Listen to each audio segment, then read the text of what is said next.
Hello, hello. We'll be getting ready in just a minute. AR, why don't you talk so we can make sure that they can hear you this time? Okay, how are we doing this time? Can everybody hear me? I see the levels going up and down, so hopefully that will work. Okay.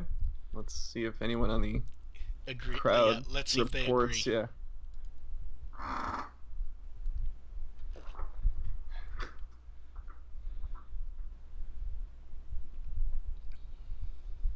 Okay. Okay. May is not here yet, so we've thrown a little cover up there. Okay. Let's go ahead and get levels, okay?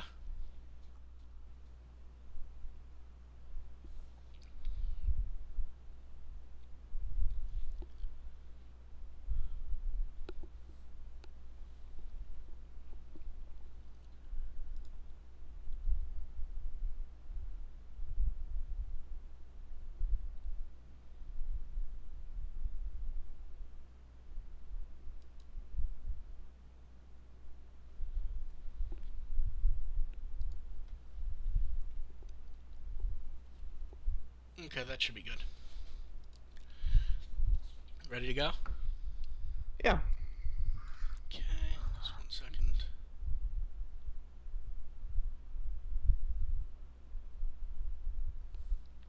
Okay. Welcome to the Thrill Podcast. We're here to entertain and inform a little bit about Digimon. I'm Mark, I run with the Will.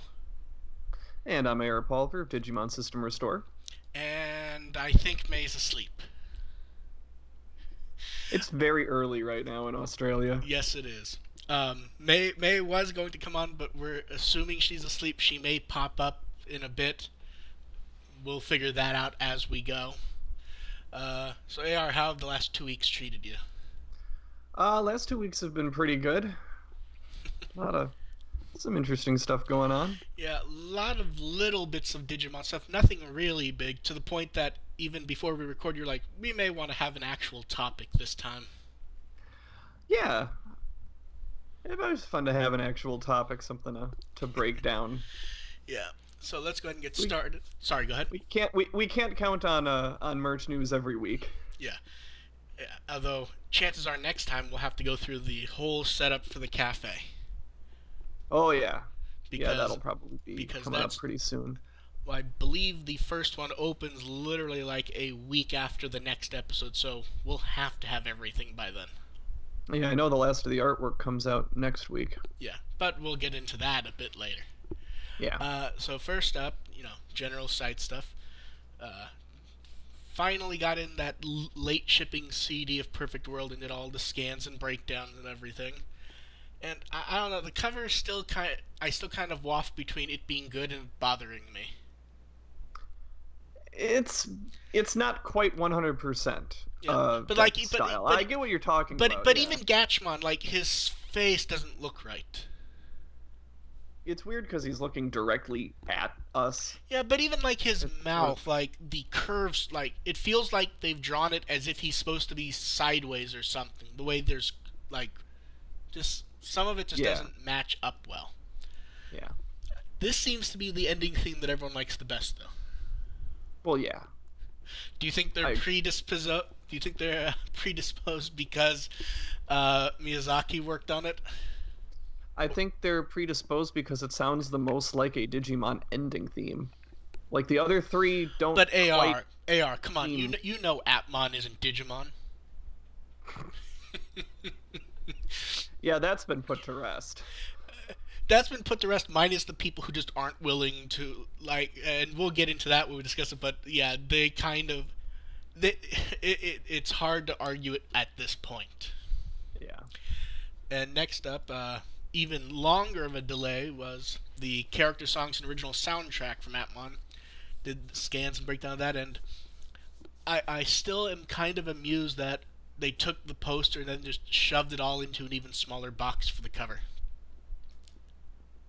Yeah. And it's a little disappointing in a way. It is, but it's also amusing that on the OB card we finally get the art of the other three. The other three Because the other 3 standard grade Appmon are missing. Oh, right. They put them on a part of the OB card, but on the back. Oh, okay. They like shoved them all into the tiniest space possible. It's like, look, there they are. Mm-hmm. I gotta admit, I came around on the songs. I wasn't so sure about them from the previews, but listening to the full things, I'm just addicted to them now. Okay, which character song do you like the best? And you can't pick the Appariel song or the Eri song from the show. You have to pick from the actual 5 character songs. Oh, it's tough because I really like a lot of them. I like Haru's probably the best. I think that one's the one that gets into my head the most often. But there's something to like out of all of them. I sort of like how Ray's song is almost a parody. In a way, yeah. Because it's like, everyone's like, oh, he's the dark character. So he's singing this song that sounds like a generic dark song, and Hackmon's sort of just ignoring him and talking. Hackmon is offering the commentary track to Ray's singing. Yes, it's very... All the songs actually work really well with the character personalities and everything. Oh yeah, that I wasn't worried about. I was worried about how they'd sound as actual songs, and they all came together very nicely. Yes. Even with the very disparate voices that you've got in there, like between Eugene and Offmon, it still comes together in a really cute way. Offmon works perfectly in that song. Yeah. Okay. That's almost all we have to say about Appmon, but we'll be back around to Appmon later. Now we have actual news. First up, it's been 18 years since Digimon premiered in English. Mm-hmm. When did you first see it, AR?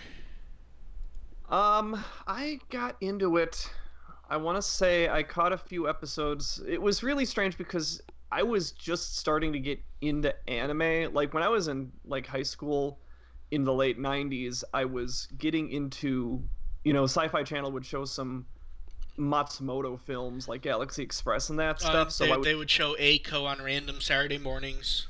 Right. Yeah. So that's sort of my first experience with Digimon. So when I got into college and had more channels available, I was basically watching whatever I could. So I was sampling a lot of different stuff. And Digimon, I actually dismissed at first.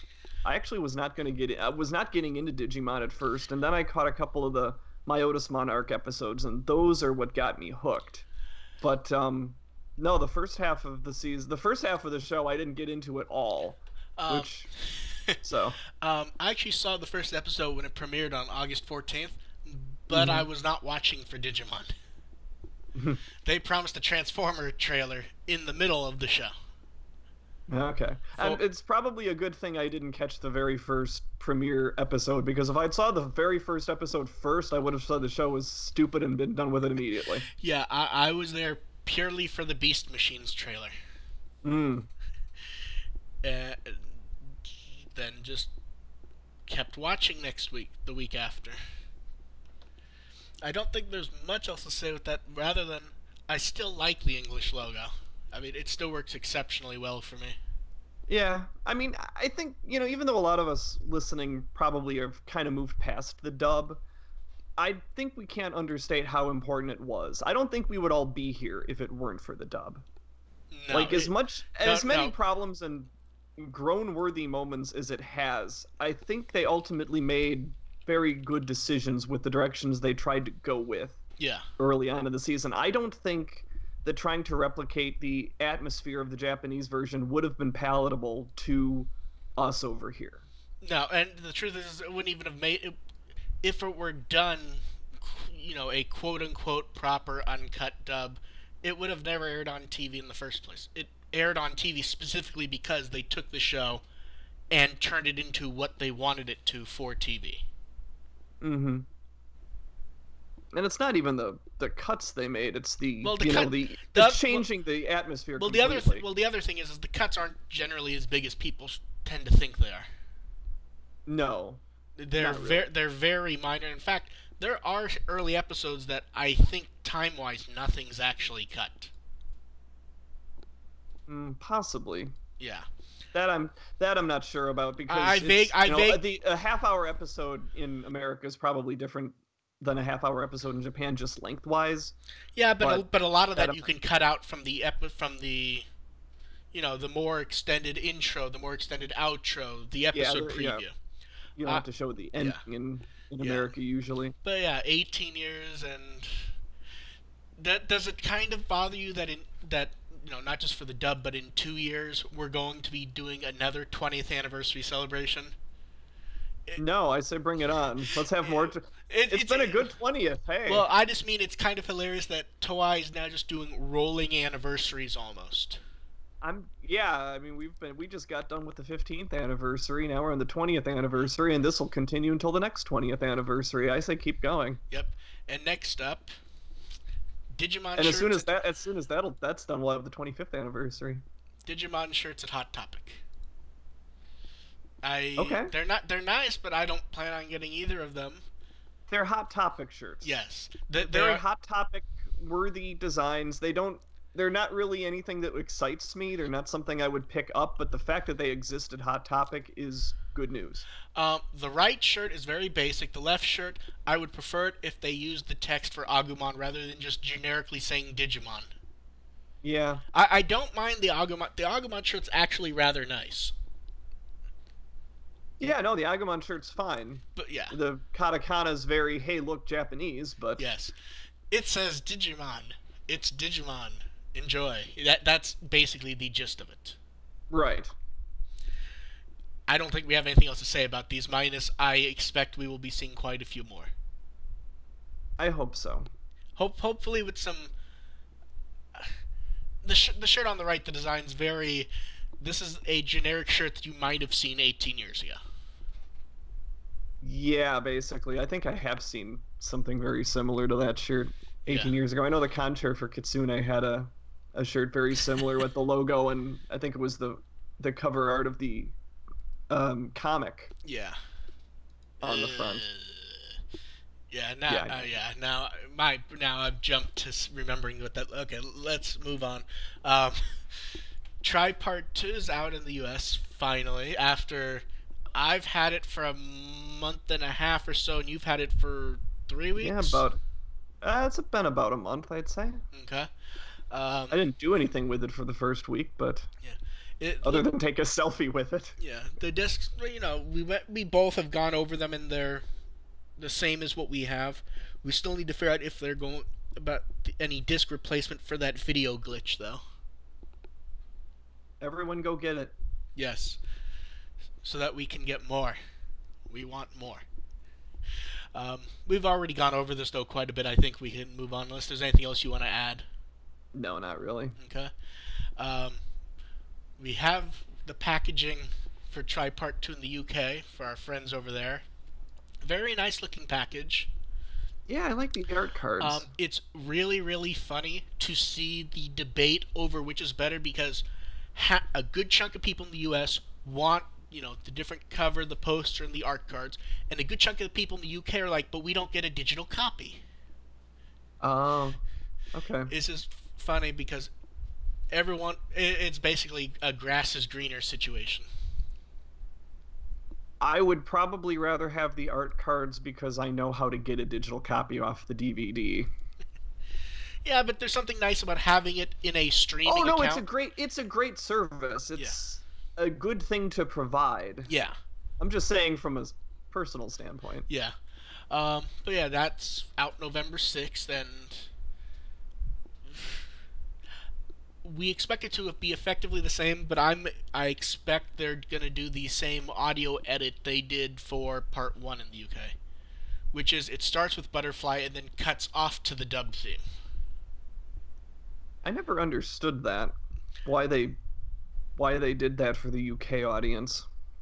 Because it's not like there's a rights issue with Butterfly. The subtitle version of both discs have Butterfly. Yeah. So it's probably just either Toei's decided that's what they want to do. Because remember, this is, even though we say Manga UK, Shout, Madman, Toei is really the one calling the shots. So, and it's kind of hard to get a beat on what the fuck they're doing. So let's just go with they've decided that's what they want. They are really into that dub theme. Yes, they are. Now, we're still waiting on Try Part 3 news for us, but we have a preliminary bit of information for the UK. it shows as December 26th for them. Mm-hmm. Now that's not. Didn't this happen last year? Where Not they said not they for were that. going to release it for... Yeah, they said like it was September and then December, then March, then May. The problem there was that they legally can't release it before we get it. What that tells me is this date is basically a stab in the dark until we get a U.S. release date. Well, it's a stab in the dark, except for one thing. If you date it out, late November, early December is about what you would expect us to get. Yeah, I guess. So this may. I think that would be a good idea to get it out for December. I don't know if they actually will, though. Well, to be clear, they've even confirmed this in the last few days. It is 2017, even if they haven't announced a specific date yet. Okay, they have said 2017. Yes. Someone was tweeted at Shout, "Can you guys please confirm? When's Try Part 3 coming out?" And I basically gave a smartass response of, "It will be in the far off year 2017." Shout even said, "Yes, that's correct." We love our things that are ambiguously 2017. Yes. Yeah, but they've been pretty clear since the beginning. Part 3 will be out this year.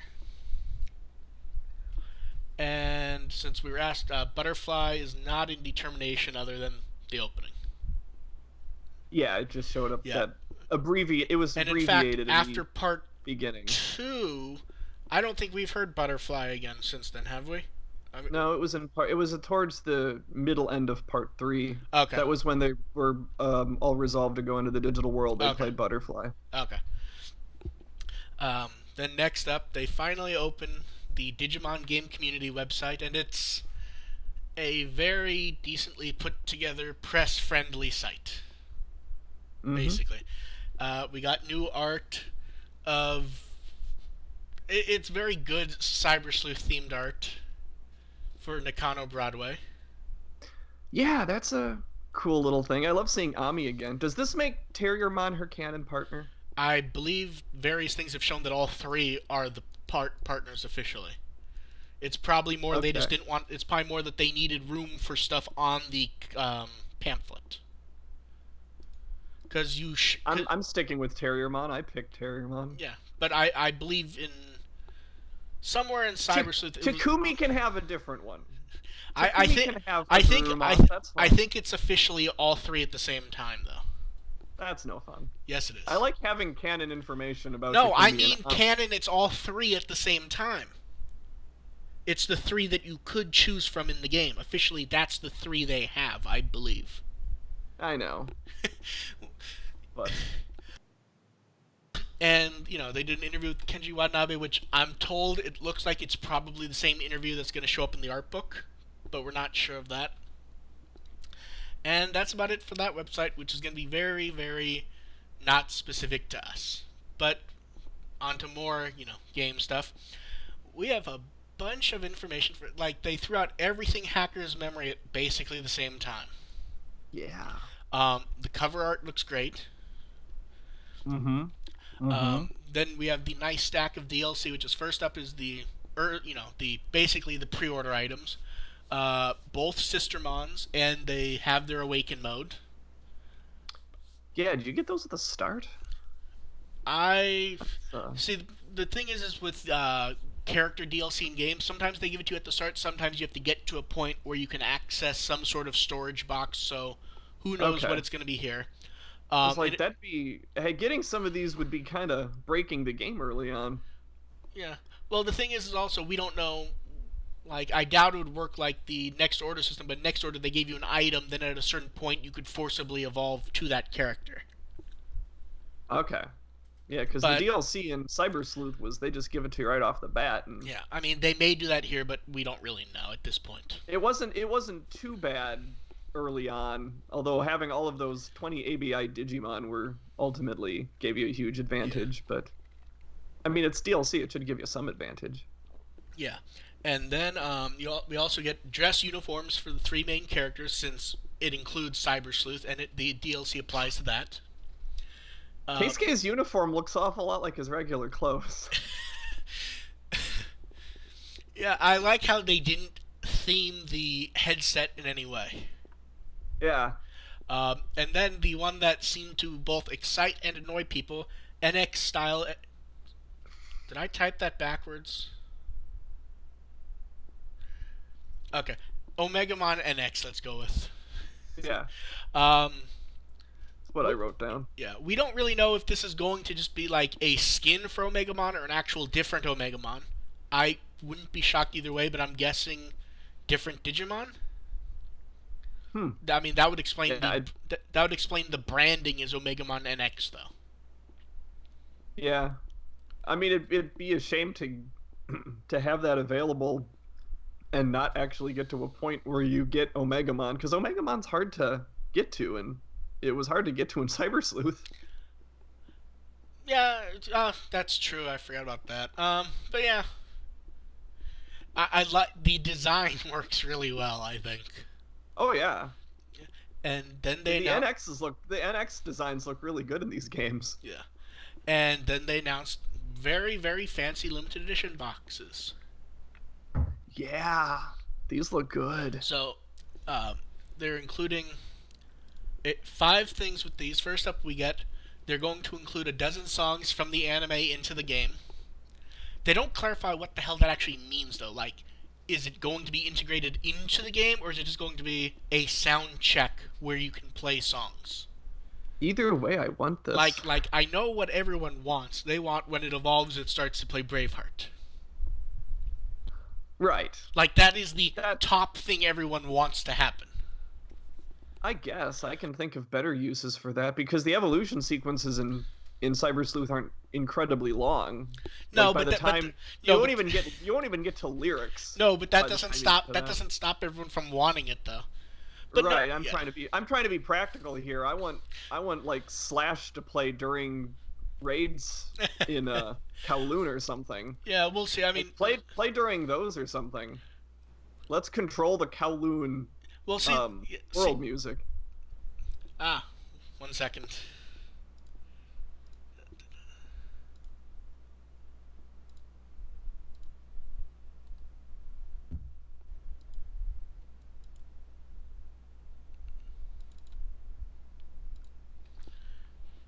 And May should be popping in right about now.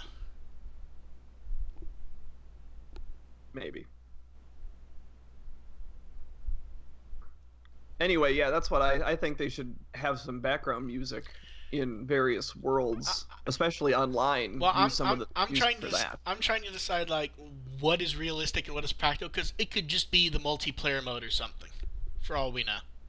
Do battle scene music. Yeah, I mean, it's hard. You go into a random battle and then suddenly Braveheart plays. Yeah. That would be fun. But like, I know what we all want and what we're all imagining, but I'm not sure what that's going to be.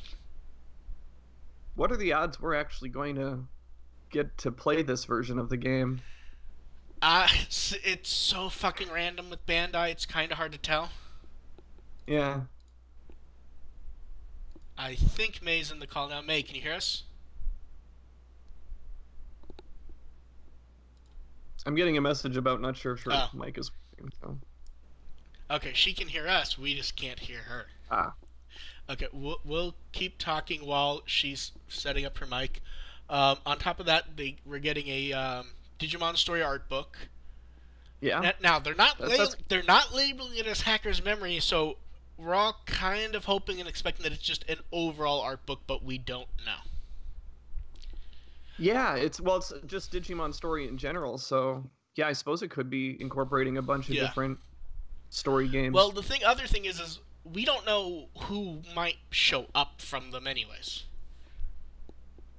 I mean, they Hey, can you hear me? Yes. Yes. Okay, yes. cool. I couldn't get my mic working, but I could get Jay's mic. Sorry. Sorry I'm so late. I was at a wrestling thing last night. No problem. Everyone can say hi to May, and I need to turn her overlay back on. I'm so sorry. No problem. It happens. There. See, I just covered you up with a blob of black paint. I'm so sorry. No, it's fine. We're going over some of the DLC crap for Hacker's Memory. Oh, okay, yeah, that's cool. But yeah, with the art book, either way, we need Sayo art. It's almost expected for her to pop in, I think, Right. Yeah. But then on top of the art book, we get a soundtrack CD, which they've liked doing these for Digimon games lately. Yeah. I don't blame them. No. I love them, so it's fine. And I like the little cover art they've done of it, where it's just, you know, some of the Digimon. I like that.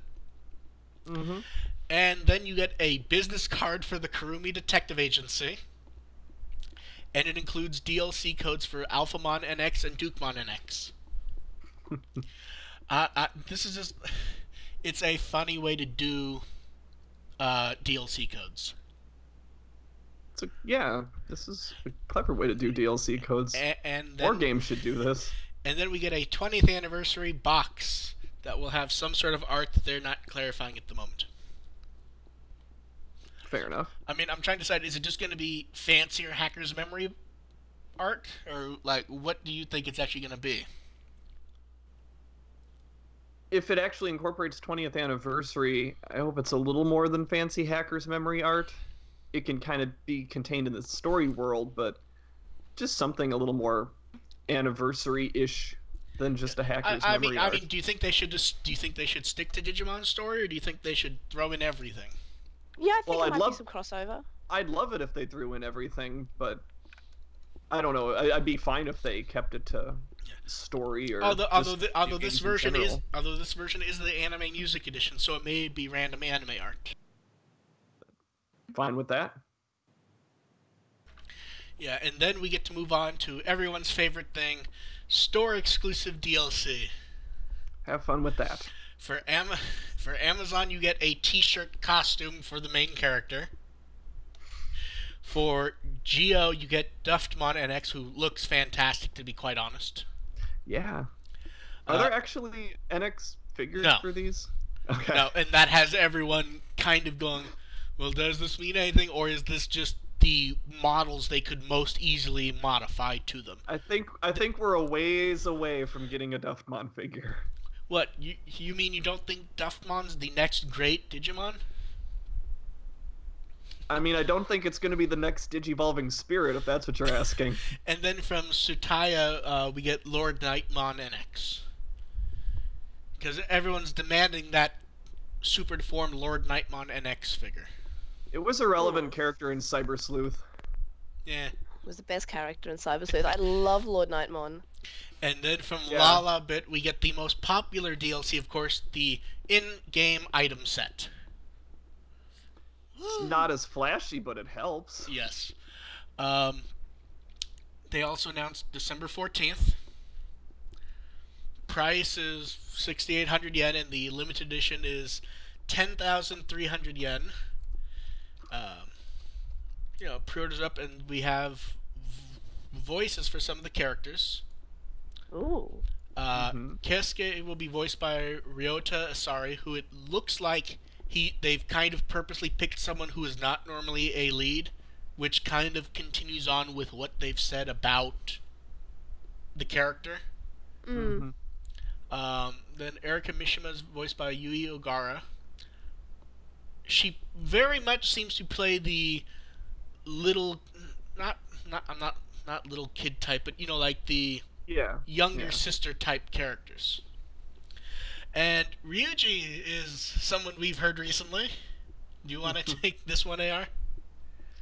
Oh, Yuichi Nakamura. Yeah, he's Charismon and Crossword or Appmon. Yeah. Oh, really? Cool. Yeah. With Appmon, yeah. Yeah, I was sitting there. I was sitting there typing this all up, and I'm about to, go look up who he was to type everything up. And I'm like, that picture looks oddly familiar. And then Chitose was voiced by Yuki Ono. A lot more roles, including quite a few shows that Nakamura was in. Mm-hmm. And then they revealed a few more things. It looks like it's from an early V-Jump. Goro Matayoshi and Makiko Date are back. Yay. With the same actors. I love Date. Date is probably my favorite character. Every single picture of her I pulled up has angry eyes. Inspector Date, I've said this before on Twitter, Inspector Date is the love child of Masaru and Yoshino. Yeah, Both I of can those see that. personalities put together, you have Inspector Date. The visual actually kind of fits that also. It does. Then they announced a character named Yu, who will be played by Yuko Sanpei, who is a relatively big voice actor, actually. Yeah. Who will... Boruto.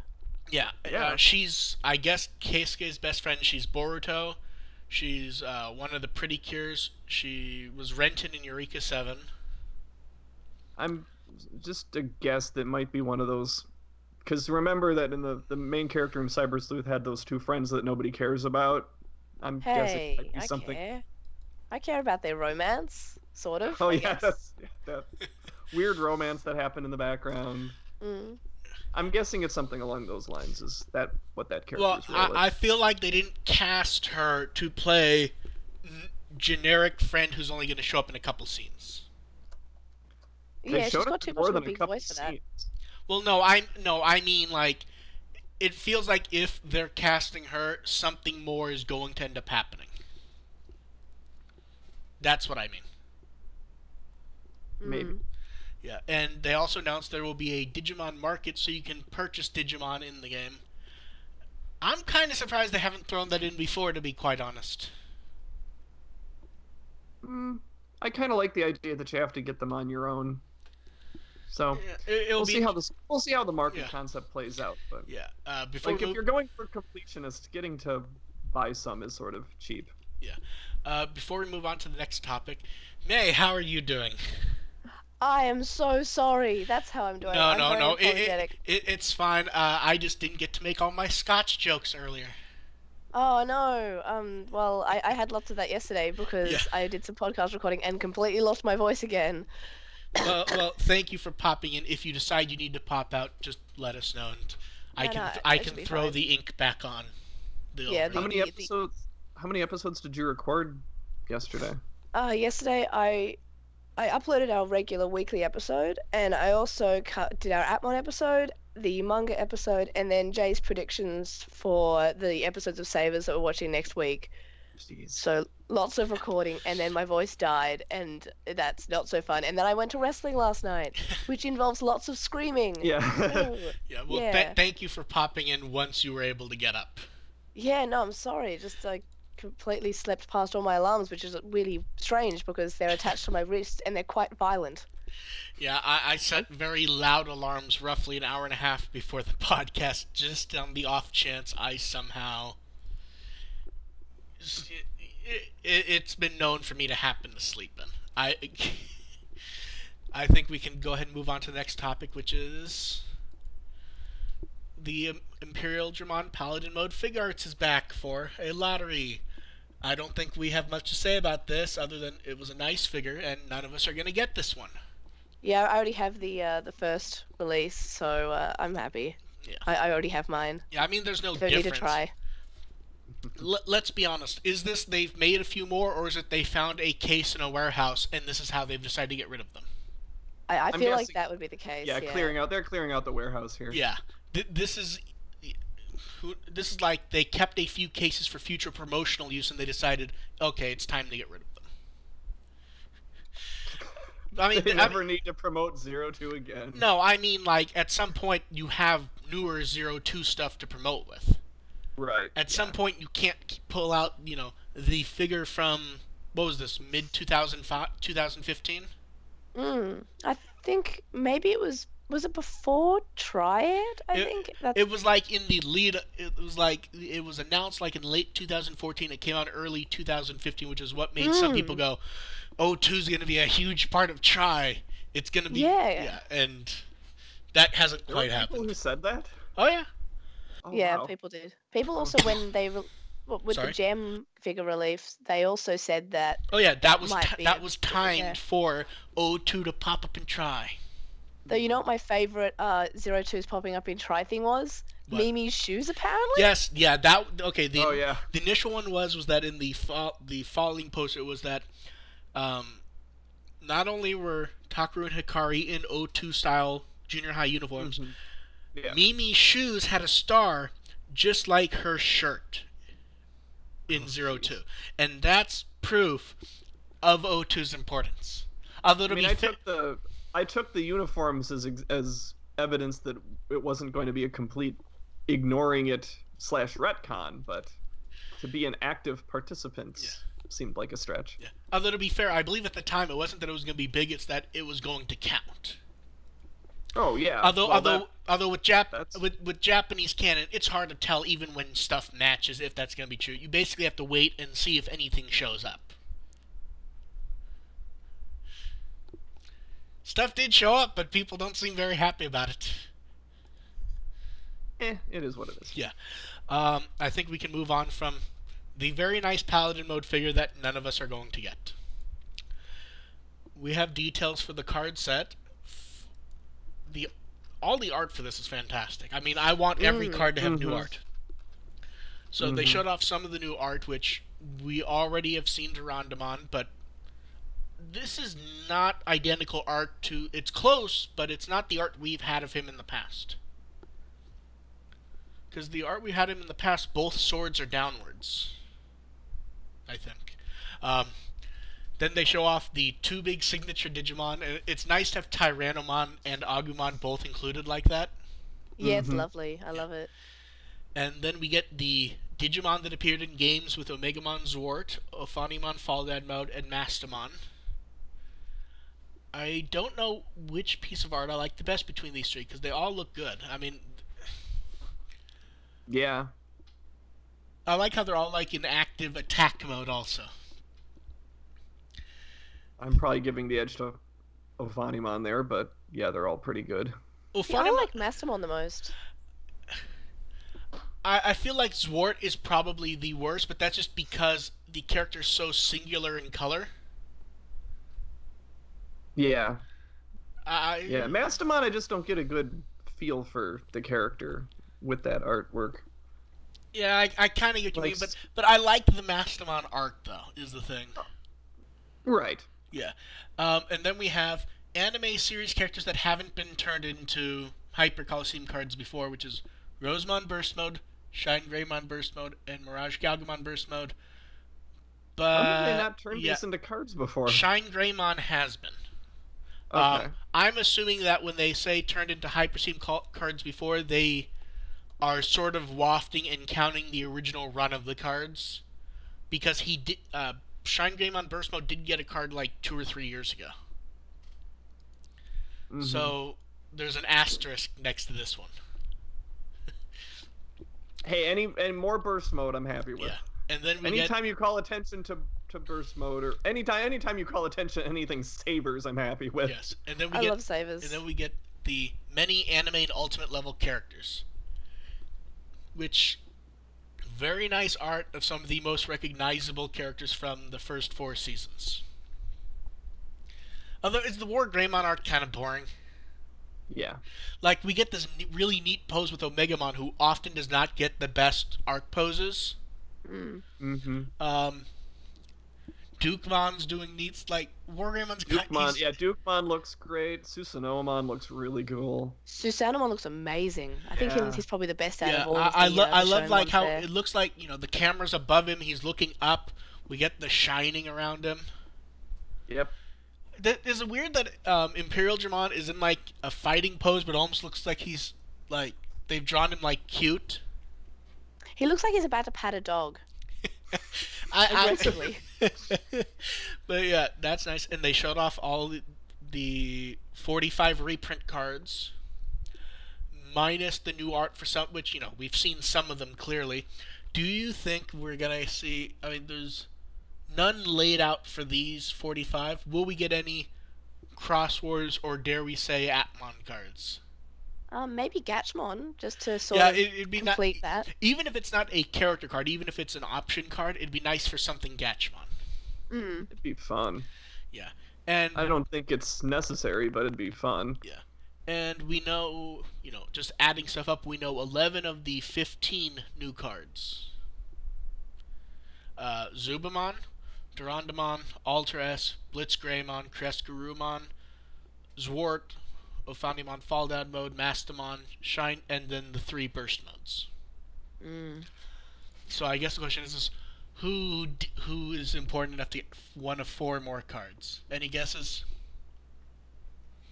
Probably a Megamon.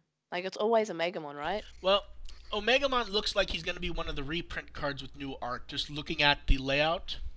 Yeah. Because it looks like it's going to be Agumon, new art. Then Greymon and Metal Greymon, old art. War Greymon, new art. I'm going to guess the one next to War Greymon's Metal Garurumon, and then the one at the end of the row is probably the new art of Omegamon. So I'm guessing he's not one of the four. Wow. I mean, you can read the katakana on all those. Yeah, but I'm too lazy to check it right now, so I'm guessing. Oh, you're right. Oh, yeah, right, there next is. to Metal It's very Greymon small. is War Greymon. Yeah, but I mean next to War Greymon, I believe that's Metal Garurumon, just skimming. That's Omegamon. Okay, so who's after Omegamon then? Okay, hold on. I gotta zoom in here. My katakana's not great here. But Is this the big one? The one with all the now designing ones? Yeah, the top right of the first row. That's Agumon. Neko, the first one's Agumon, yeah. Yeah, the top right though. Oh, top right. Top left Agumon. Neko, that's, the Vmon art. The Vmon art's old. It's one of his original cards. It's Tyrannomon. It's Tyrannomon. Okay, that Oh makes yeah, sense. yeah. It's That's right. Omegamon Okay. and Tyrannomon. Okay, that makes sense. Yeah, that's Okay. Moving on from the cards. like we could translate all of these if we wanted to. Well, most of them we can guess who they are relatively easily. It's mostly the new cards which they don't list at all. Yeah, see, I'm seeing IMPERIALDRAMON in there. Yeah. Dukemon, yeah. I believe all these we've seen the new art. And then Premium Bandai has the 20th Digicollege Coromon Tokemon set, and they're not being super clear if this is the same one people have ordered, because I don't think anyone's gotten theirs yet who have pre-ordered it months ago. May? No, I've been actually trying to look for these. I can't actually find them in my usual lazy looking online sources, which is just Army, Hobby Link Japan, and eBay. Well, the thing is pre-orders were like back in like April or May. So it looks like these are the ones sold at DigiFest, and they're selling off more of them at Premium Bandai, but they're being kind of lofty on if these are actually new, or if they're identical to the sets people will be getting in the next few weeks. I think they might be identical, but the base isn't. The base is, I think, different, right? Well, they aren't they say it's a 20th anniversary base, but the entire set from Moment 1 was advertised as a 20th anniversary set. You know what I mean? Yeah. So people will get these soon, and we don't know for now. They've shown pictures that suggest the paint scheme is slightly different, at the very least. But we'll see. I mean, I don't think many people are... I doubt many people are ordering these after they were relatively easy and cheap to order. Well, 3-4 months ago. Yeah. I'm sure someone is, because they have to be 100% sure they're getting that base, which looks really nice. Yeah, the base is good. Base. Yeah. I'd be more excited. The base is more interesting than the actual figures to me. I don't like these designs. Well, I already have a Coromon from the DigiCollege, and if it doesn't have its teeth fully exposed, it's not really Tokamon now, is it? Well, my problem is does it look like these were rejects from earlier Digicollege releases? It could be. I mean, like the molds they're not bad, but they're not like for the 20th anniversary Digicollege is Coromon and Tokamon, and they're not the most awesome molds possible. Yeah. I mean, we had like a 6-pack of Coromon a year ago. Yeah. We've had a bunch of Coromon. Yeah, but I mean, There's so many Coromon. But like, they literally did like a 6 or 7-pack of them. You have to top that for the 20th anniversary. It's not on. Yeah, Coromon needs to be on the toilet again. Yeah. Instead, you get a Coromon who looks like he needs to go to the dentist. Yeah. Actually, Tokamon kind of looks like that also. Yeah, Tokamon's teeth seem like they're not too super detailed for some reason. And that's the problem. I mean, you could Tokamon. If Tokamon's teeth aren't in high def, it doesn't feel like you're getting the full value here. I mean, you could also argue that the point of this was to do a 20th anniversary toy product that anyone could afford.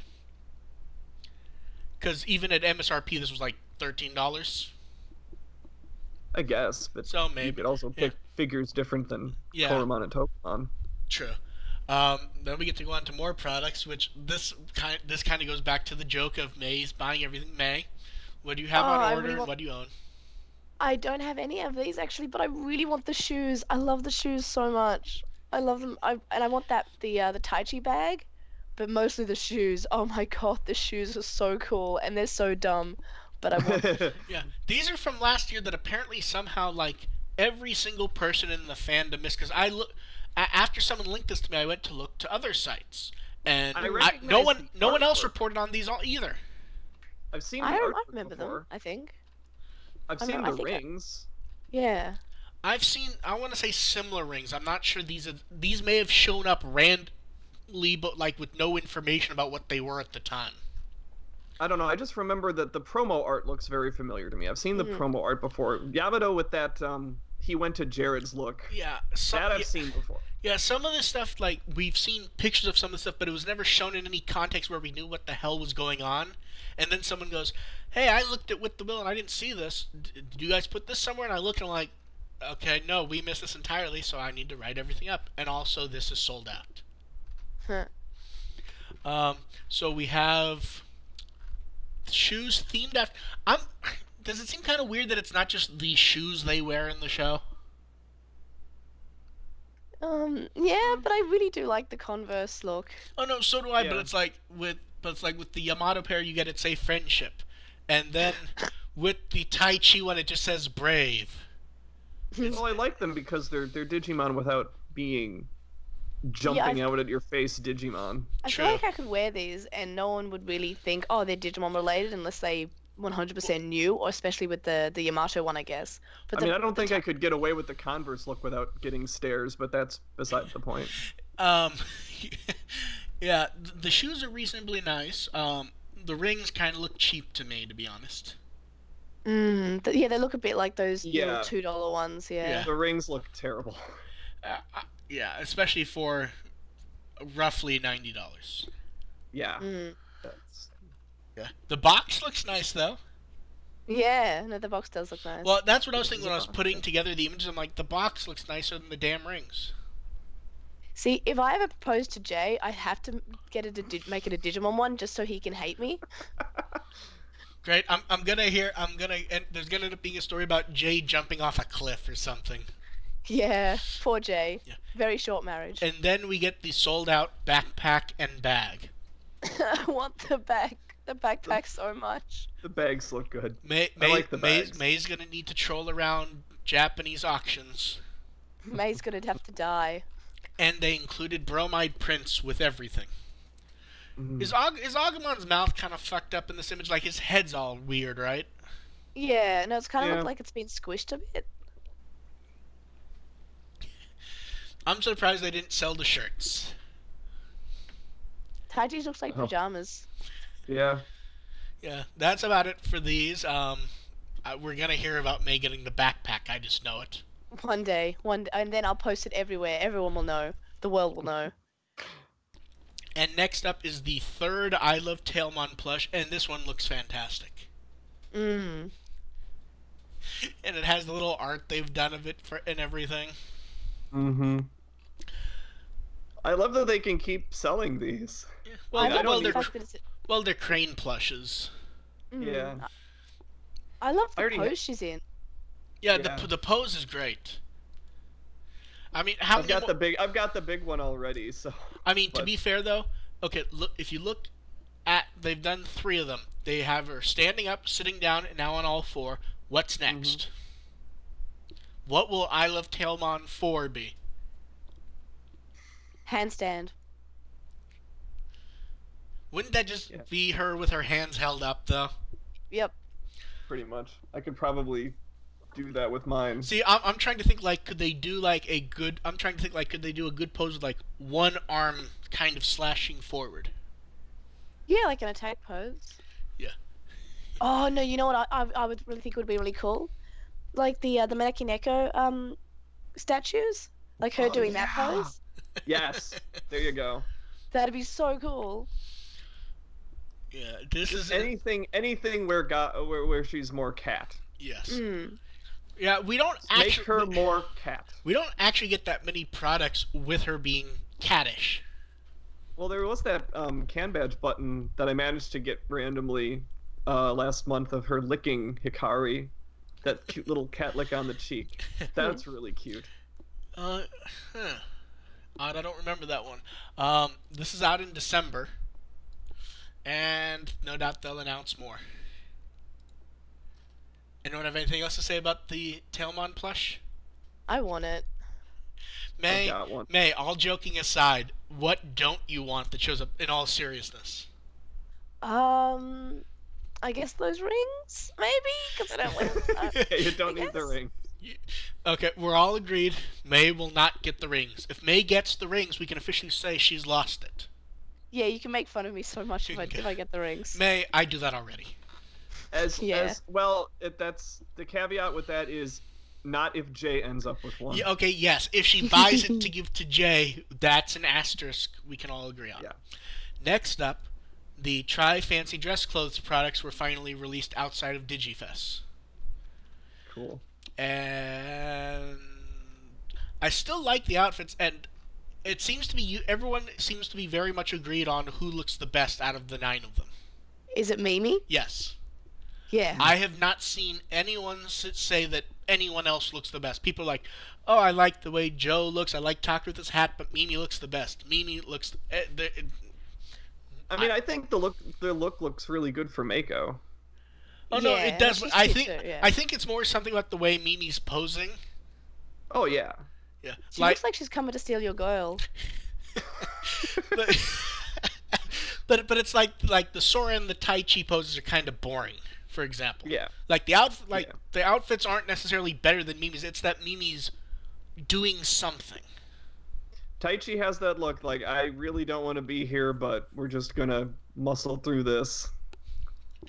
Also, quick question, especially on the clear file, does anything seem wrong with Tailmon's eyes to you? Because they're kind of freaking me out. Her eyes and her mouth. Her mouth almost looks more like, it's almost more like what you'd expect for like Porky Pig or something. Yeah, and she looks like Agumon for some reason. Like, because they're right next to each other, they've got pretty much the same sort of facial expression. Yeah. Yeah. Do you think it should have just been a 2-sided clear file rather than 2 of them? But then they can sell more. Yeah, and then they got me to buy both. They got my money twice. A few people have gotten the smartphone holders, which are nicer than I thought they were. Although, if you use it, it covers up the art. Mm. Well, it's still... That's okay. Also, I kind of love how they have, first of all, seem to have 3 sort of love triangles, maybe, I guess. And we have Takeda looking like, these are mine. See, I feel like the love triangle thing would work better if it wasn't almost literally numbers 1 through 3 are on the first one, 4 through 6 are on the second, and 7 through 9 are on the third. And then they mix up the order a bit so we don't realize that's what they're doing. Nah, it's worth it for Takeru and his girls. Yeah, or Mimi and her boys. And Mimi and her boys. And Sora with her boys. And Taichi and Yamato with each other. It's all good. Yeah. Yeah, so these are all available at random shops. No one seems really excited about the acrylic stands of the Digimon, because it feels like we've gotten acrylic stands of them so much that it's not like there's nothing special about the art of them when you remove them from the kids. Right. Yeah. Oh well, win some, lose some. And we're on to the stage play again. I want this so badly. Digest video is released. Minus that they do not use direct feed audio for it. It's very good. And a few days later, they pulled it and put it back up with a bit more footage. And it all looks very amusing. I love Mimi in it. I love how she comes... Yeah, everything looks right. It's one of those things like, the moment I heard stage play, like, well, this is going to be... Then 10 seconds later, we saw the poster. I was like, oh, shit. It actually looks like good, and that was just basic art. Yeah, from everything we've heard between the digest and the reports we've heard from it, it sounds like they put a lot of care into it. There's some really thought out character interactions. They managed to keep us from worrying about how canon it is. Like they kind of hand wave it into continuity in a way that works well enough. Yeah. Then after the digest video, they announced that the last 2 showings would be live streamed, which they were live streamed. Yeah, it's hard to say more than that. Then it ended, and DVDs will be out 3.5 months about. Mm-hmm. At some point, we will get to see it subtitled. Yes. Yeah. Hell, come on, it's been live streamed. We're gonna see the damn. It's gonna be subtitled in a fucking week. I don't know if it'll be that long, but it is a question of whether it's a when and not an if question.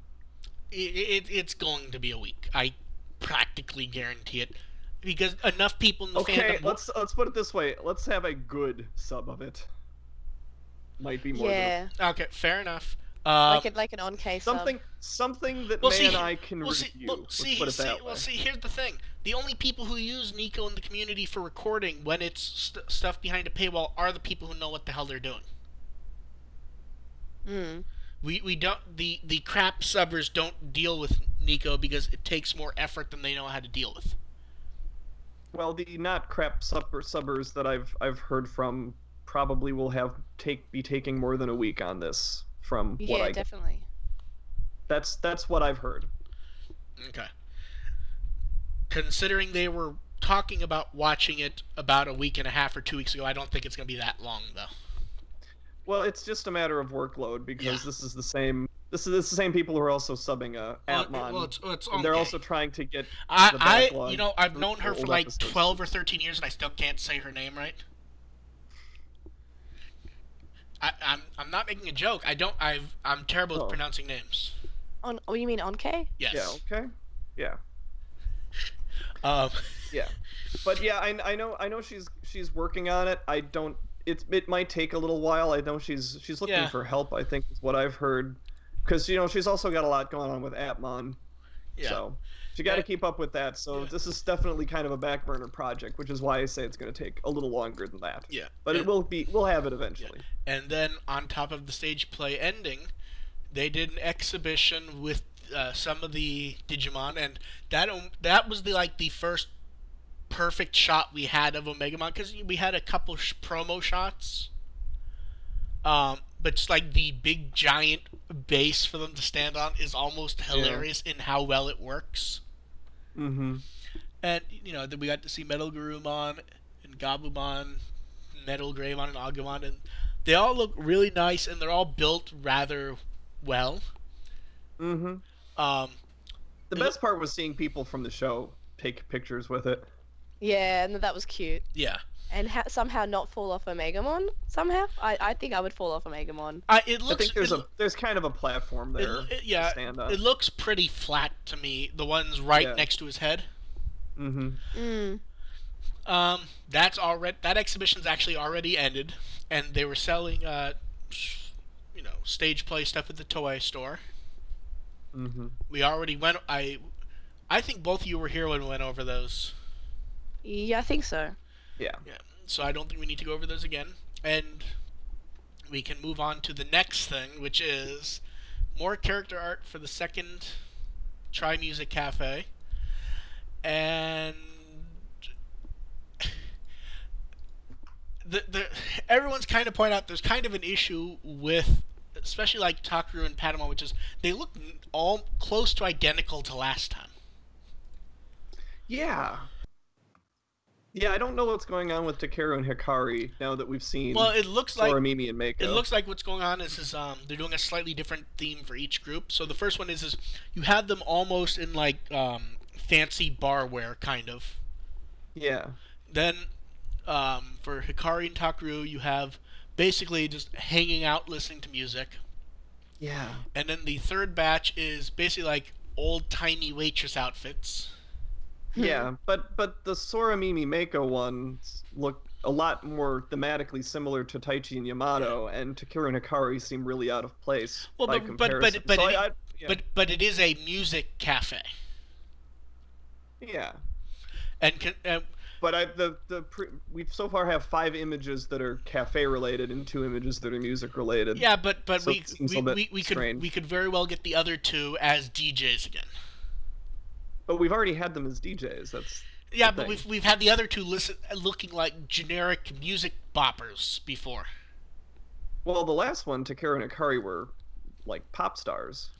See, I Like took Takeru was in a boy band there. see, I took it more as people listening to music at a club, but they have headphones to show us that they're listening to music. Oh no, Takeru was singing. Yeah, but that could still mean he's dancing at a club, screaming his head off. I think he had a mic on. I think they all did. Yeah, so I took that to mean they were all singers in the last art. I guess so. It's pretty similar to this. Although once again, how the hell is Patamon wearing the goddamn hat? They keep drawing him wearing hats like ignoring that he couldn't wear a hat in the first place. I'm sorry, he doesn't sit like that. It fits even worse than the last one. Although Yeah, I'm looking at the last art. Takeru's definitely singing. Okay. At the very least, at least they didn't try to stick a hat on TAILMON again. As I recall, I think the other question is, aren't Patamon's wings also sort of his ears? yes. But this is cartoon logic. He puts on the headphones however they fit, and that lets him hear. Maybe the headphones help the hat stay on. Like there's some sort of mechanics there. Yeah. I mean, it's kind of the same thing. TAILMON's wearing what are basically giant gloves, but she's somehow holding a CD, even though I don't believe she has thumbs. Well, I don't expect her to put it in the tray and be able to hit play and No, stuff. but what I mean is there's only 3 claws on her things. Oh wait, she does have thumbs sometimes. See, I'm like trying to imagine the animation, how the hell it works. Wait, no, she only has 3 fingers. Yeah, she doesn't have. I don't think she has thumbs. I think that no, they did thumbs for the gloves. I think the real gloves. Oh yeah, the ones they. That's what happened. Was I was sitting there thinking of the pictures of the model with the gloves. But yeah, how is TAILMON holding this CD? Very carefully. She's had this all her life. She knows how to hold stuff. She's worked this out. Fair enough. But I will not give up with Patamon in the hat. Yeah, I just really like TK in this. Something about him just looks really cute, Well, and I really like TK in his hats. The art works really well for him. Yeah. It's sort of like, I'm not sure I like the art for Taichi Yamato because it just doesn't feel quite right. Like, it's good art, but it's skewed. It's also a different look for Hikari, but I kind of like it. Like I like getting different looks from Hikari. Yes. Yeah. Although I could probably do without Takeru's yellow-colored shoes. Takeru's being Takeru. Yes, he is. Well, we know who we're gonna. Oh, I forgot. Can we point out how in the new one with the girls, Piyomon and Palmon both appear to be helping, and Meikumon sort of just staring at food? Now, 2 of the pictures have them holding foods. Are these dishes we're gonna see, or are they just generic art? I'm thinking it's going to be generic art, at least for a couple of them, because I don't think we're actually going to get pastries with jelly beans on them. I hope that would be great. Oh, I love Mimi's cooking. Mimi's jelly beans cream goes well with everything. If they're gonna go, they have to go all in with this, and see, but we actually have to attempt to try Mimi's food. See, but like that dish does not look inherently that crazy compared to, say, well, they did like a Sora themed parfait last time, which was like 10 different layers of stuff. This could just be, they throw Jello on their ice cream and then they throw on flan on top. You know what I mean? I mean, what's Sora's food? Like, those just look like cheese curds or something. It could be nuggets. Like, it could be fried Sora's shrimp. looks like, It could be anything Sora's fried, basically. yeah, Sora's looks like greasy bar food, and that doesn't seem very Sora-ish to me. Well, it doesn't mean that it's Sora's food. It could just be the food she's serving. Whoever it is, whoever. Oh my God! Is, Wait, chicken nuggets, bird themed. Oh my god, Sora is instantly my favorite character. You're right, they are chicken nuggets. Do chicken nuggets and have like a pink and a blue sauce of some sort. Huh. I mean, that would work. I mean, Does that mean Sora's chicken nuggets? Like, she is the chicken nuggets? Oh, they're Piyomons. Piyomon's the chicken here. It's sort of like she's eating Piyomon. It's sort of like eating Piyomon. It's sort of like the Tai Chi dish last time was basically Agumon's plate. It was just a food of random stuff that Agumon would eat. So everything. Yes. Yeah. So they're eating Piyomon themed chicken nuggets. That's what she gets for mouthing off to her in the last movie. And a few people point this out. Is Piyomon's tail is kind of gigantic in this art? Oh yes. Yeah, it is. Yeah. Yeah, so by next time we will almost certainly have the full menu to go over. I think that's about it for the cafe this time, unless anyone has anything else to say about the art. I really like takoyaki, and I'm really happy that Agumon also seems to like takoyaki. Have we seen anything that Agumon doesn't like? I can't remember. Does he like what Mimi makes? Yes. Yeah. Oh, okay, yeah. Okay, good point. Everyone else hates it, and he just keeps eating. I'm not saying he doesn't get sick after, but he's perfectly happy eating it. Yeah. I'm definitely going to have to get takoyaki today. See, now, it has nothing to do with anything, but now for some reason I'm kind of thinking of, like, Chinese later. I'm always thinking of takoyaki. Now, next up is some positive news. Hosoya's back. Yay. Timing-wise, it feels kind of jerky to be like, it was like a week after Digifest. That's just how the timing worked out. Yeah, but it's good that he's back.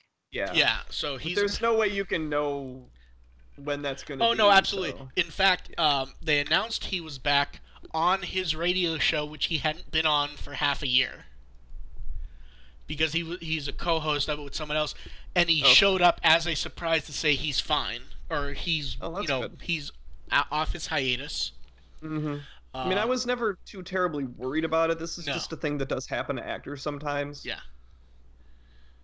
No, and it's happened for different reasons. Even I mean, there've been actors who've vanished from shows for a year and then they pop back. There's not really much to say here because it never really felt like we were in danger of getting a new voice in the first place. Right. So I think we can then move on to try Part 5 stuff. First up, we have the theater version Blu-ray cover, which the color contrast looked fantastic. I mean, it really looks good. It does. It does look good. Yeah, most of them feel like they've worked well. I think the worst was probably Part 3, because neon yellow and white don't go well together. That good. Right. Everything else for this is exactly what we expected it to be. The disc is going to be the same, but with the all-pink duo label. It will not include the bonus booklet because everyone has to double dip who gets this. And I feel like the most negative part of the theater version is you do not get the fantastic home video cover. Yeah, right. I love, especially this cover. I think might be my favorite. The one where Hikari looks kind of dark and everyone else looks really happy. I just really like that because remember we had that arc in 02 where the bits where she went to the Dark Ocean and it kind of showed maybe she has depression or some mental illness, and it's sort of I'm probably digging too deep, but I really think that Chapter 5 might cover this darkness that Hikari has within, and this picture kind of shows it because everyone else is looking really happy, I guess, except Mekumon. She kind of looks a bit like she's always looking, but TAILMON's fine because TAILMON was not abused by Vamdamon, and Mako's fine, but Hikari looks like she's got some sort of darkness within. See, I thought in the home video cover, it doesn't really look like darkness to me. It looks more like she's looking at someone's ass. He's looking at the holy ring. I guess that makes more sense. To me, it looked more like she was looking at something curiously right off screen. Takeru's new hat. Yeah. So she's looking at whatever hat that Takeru decides to wear this time. Yeah. She's judging it. Yeah, but this really is like the best of the cover arts thus far. Now, I guess. Well, I thought this has been I feel like this is the best movie poster we've had so far. I don't know. It feels kind of hard to top 3 and 4. I think this tops 3 for sure. 4 is close, but yeah. Okay, let's all go ahead and take a guess. What is the color going to be for part 6? Now, I know what the obvious one would be to me, but it feels like they've used that color for other stuff, because I would say blue. Oh yeah, I was just about to say blue as well. I feel like that's the color they haven't used yet. But blue's also been the overall color for Tri. So I guess that makes maybe. Well, no, that makes perfect sense to be the last movie color. Yeah. It does, but it could also be the color they say for the eventual super box. Yeah. What about purple? I feel like if they were going to go with purple, they would have separated it from pink.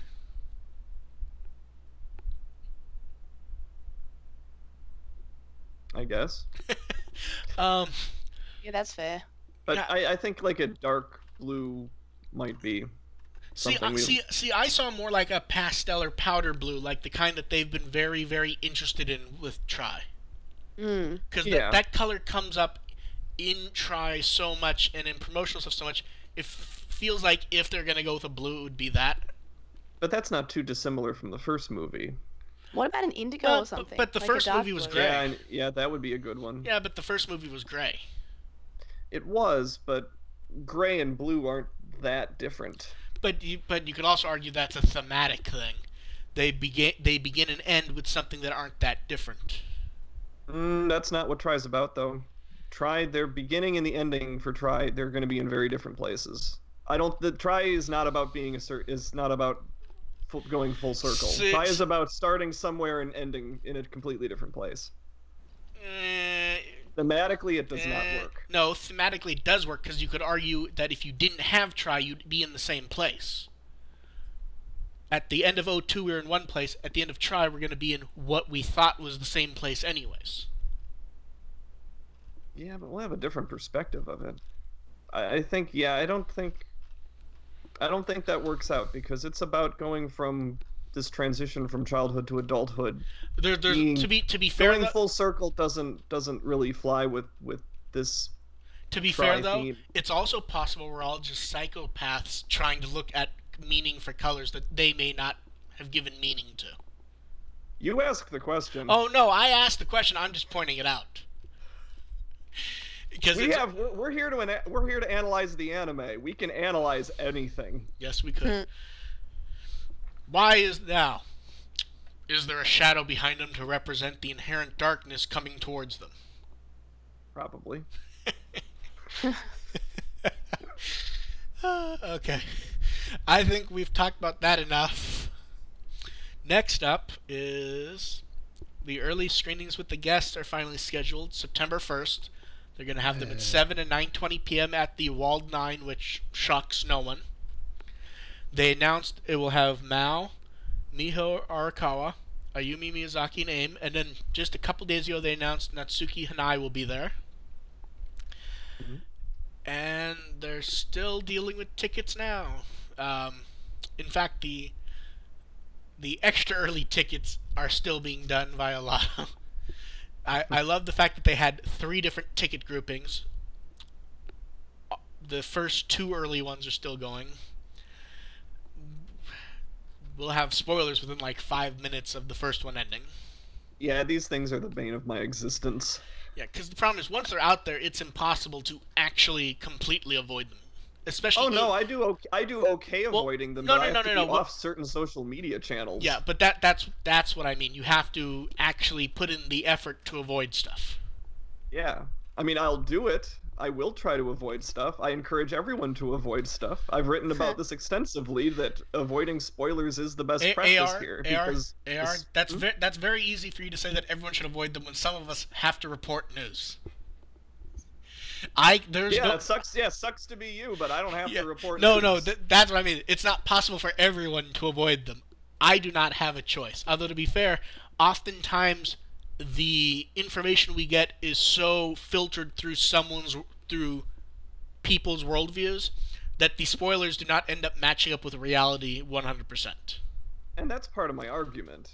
Oh, no, I've written articles about this. No, see about why spoilers are such a bad idea. No, see, that's why it doesn't bother me, because I watch it and I don't know if the spoilers are actually, like, I understand the spoilers exist and that's what they are, but they never end up being exactly correct. So it doesn't really bother me because I don't really know what's going on when I'm watching. But also, when the spoilers kind of editorialize a little bit, you do get that into your head. So it might be something you kind of watch for. Oh, sure, even if it doesn't end up being accurate to reality, you might think it's accurate to reality because that's what I'm saying though, is because people put it through their own worldview and their own opinions to what's being said, you don't end up getting the spoilers you think you're getting. Yeah, I mean, you almost have to be ready to dismiss the spoilers. Oh no, as soon as you start watching. That's what I do anyways. I basically go the spoilers. Any number of this might be slightly incorrect or filtered. Yeah, too many people don't do that though. Yeah, but yeah, that's true. But it's like for part 2 and 3, how many relationship things were we told that simply did not exist, and it was clearly someone imagining stuff? Right, but people thought they existed. Like they watch the movie and go, "Oh, that was certainly a thing." Yamato moved. Look at all that Hikari that was in movie 2. Hikari moved 2 centimeters to the left. That means they're getting married. The end.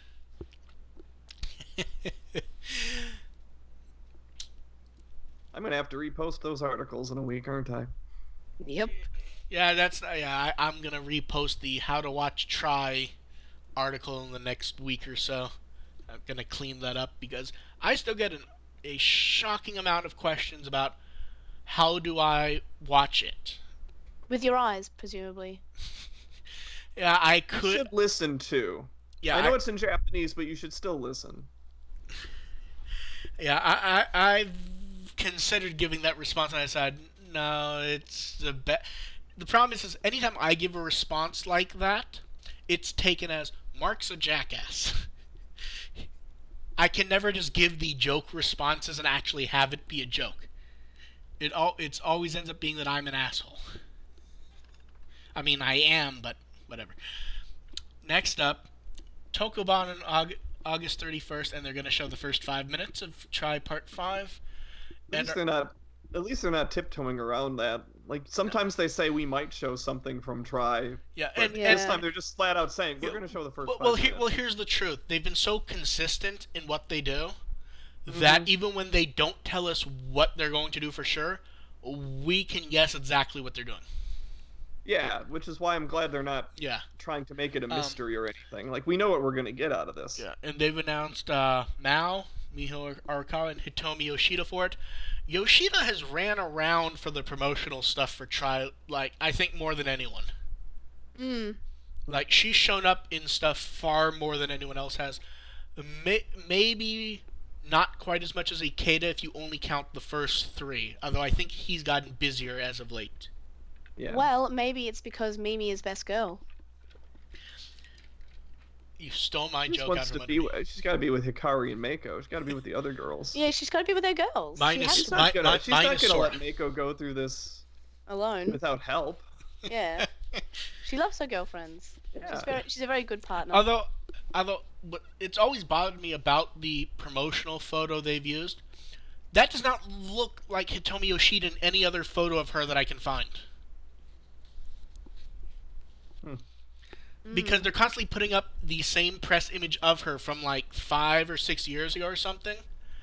And, okay. And anytime a photo of her is put up at an event, I'm sitting there going, wait. And then I have to go my brain like short circuits on who that is for a second. Because it just doesn't look like the same person. since someone asked what a Tokuban is, basically they do a promotional stream where they show a few minutes of try, they show us some cheap crap we'll be able to buy, they play games, and they often do drawings that then they will try to sell us later. I don't think I've ever actually watched a Tokuban all the way through. I have, but more in a window with me looking at it and typing up notes to do articles. Well, yeah. 99% of the time they are not worth watching, although I will say this, none of them have ever been as bad as that 20th anniversary stream. That stream, you told me about that one. That stream was literally laughably terrible, and if I had not done it, nothing would have been...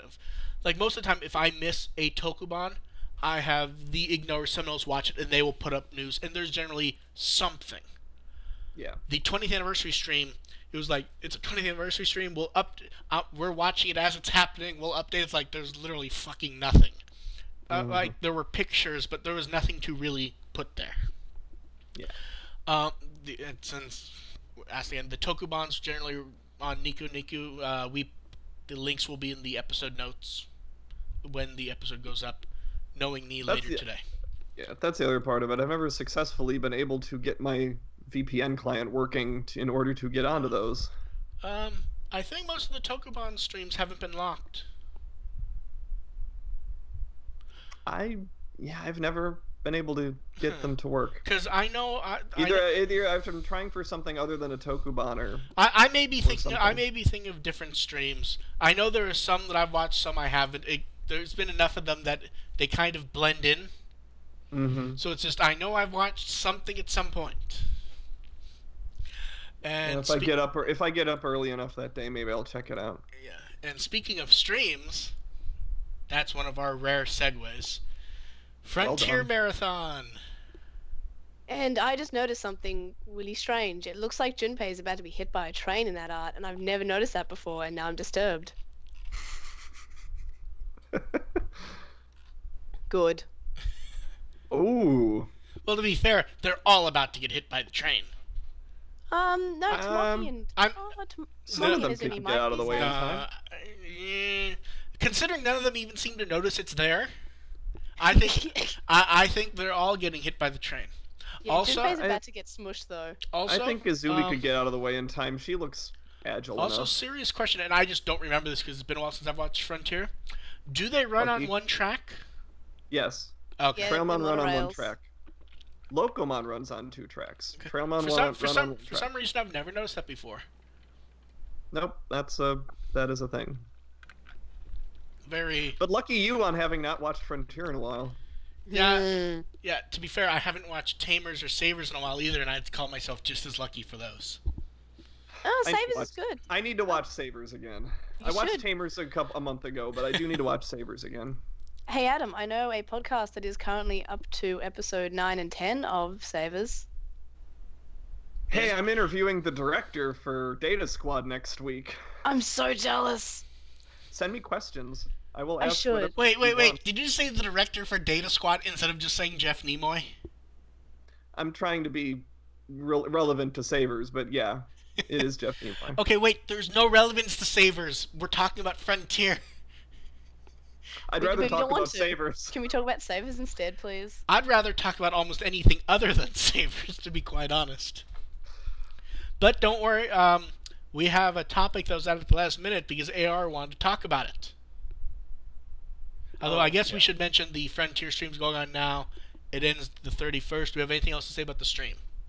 I will say that I am happy that they are showing non-adventure seasons on streams. It really makes me happy that they're getting these other seasons involved and showing them, because there are fans of Frontier. There are people like Frontier, and I'd rather have a variety of people liking various different seasons than everyone being a snob for season 1.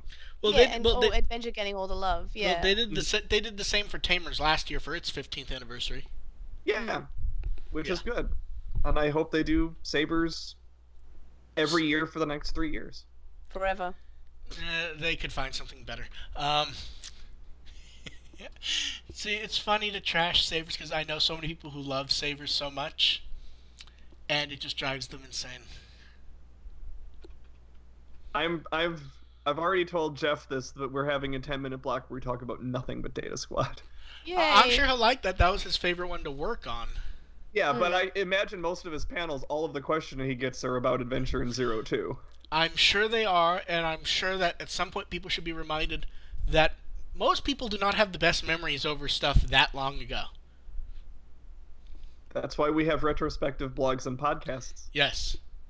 I believe because he did a live stream recently where he talked about how Apollo 13 had come out just as they were dubbing Digimon Season 1, and that's just not right. Because it had to do with an edit or a scripting change request. And it was like, that was like 4 years earlier or something. And now on to the topic that AR really wanted to go over. Yay. Which I threw a title card together as I was half asleep. I was not going to let you ignore this. This is important. It's important, but it's not really news, especially since we went over it in the last episode.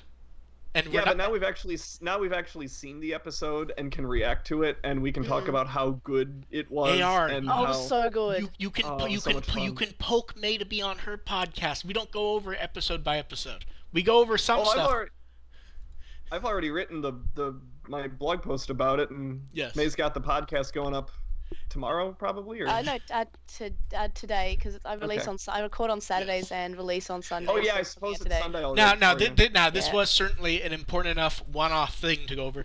Agumon was on Appmon. Yeah. Oh, go ahead. And minus people with no souls, everyone seemed to be quite pleased by it. And that, I think, is what's newsworthy about it, is because it was really well received, and there's a lot of heart going on. No, I completely agree. It was very well received, and anyone who didn't really receive it well, you could feel like the generic snark in their comments. Oh, Agumon's an Appmon, that's not very creative. Fuck off. I mean, I really do mean that in this case. At some point, just, you know what I mean? I mean, the episode wasn't necessary. I don't think that Appmon needed to be validated by Agumon's appearance. I don't think that was really the point, was though. Well, I mean, negative. Sorry, I think it was kind of the point.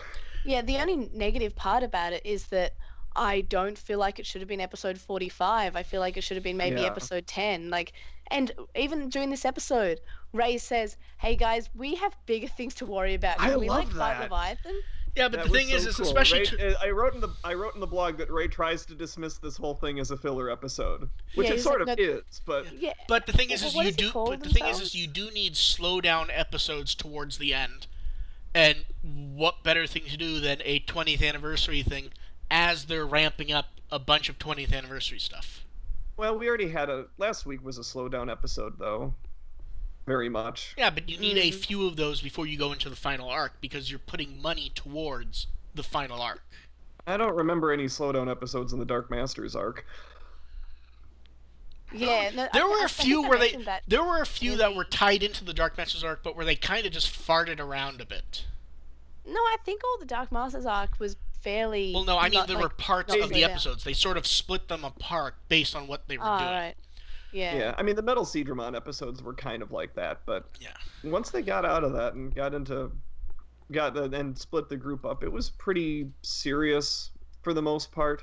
I mean, even Metal Edamon was there was some serious stuff going on in that little bit, even though Metal Edamon's kind of ridiculous. But that's what I mean. It's something that everyone remembers, but it's kind of ridiculous to the overall plot being told that the guy that we haven't seen in 25 episodes pops back and then is gone within...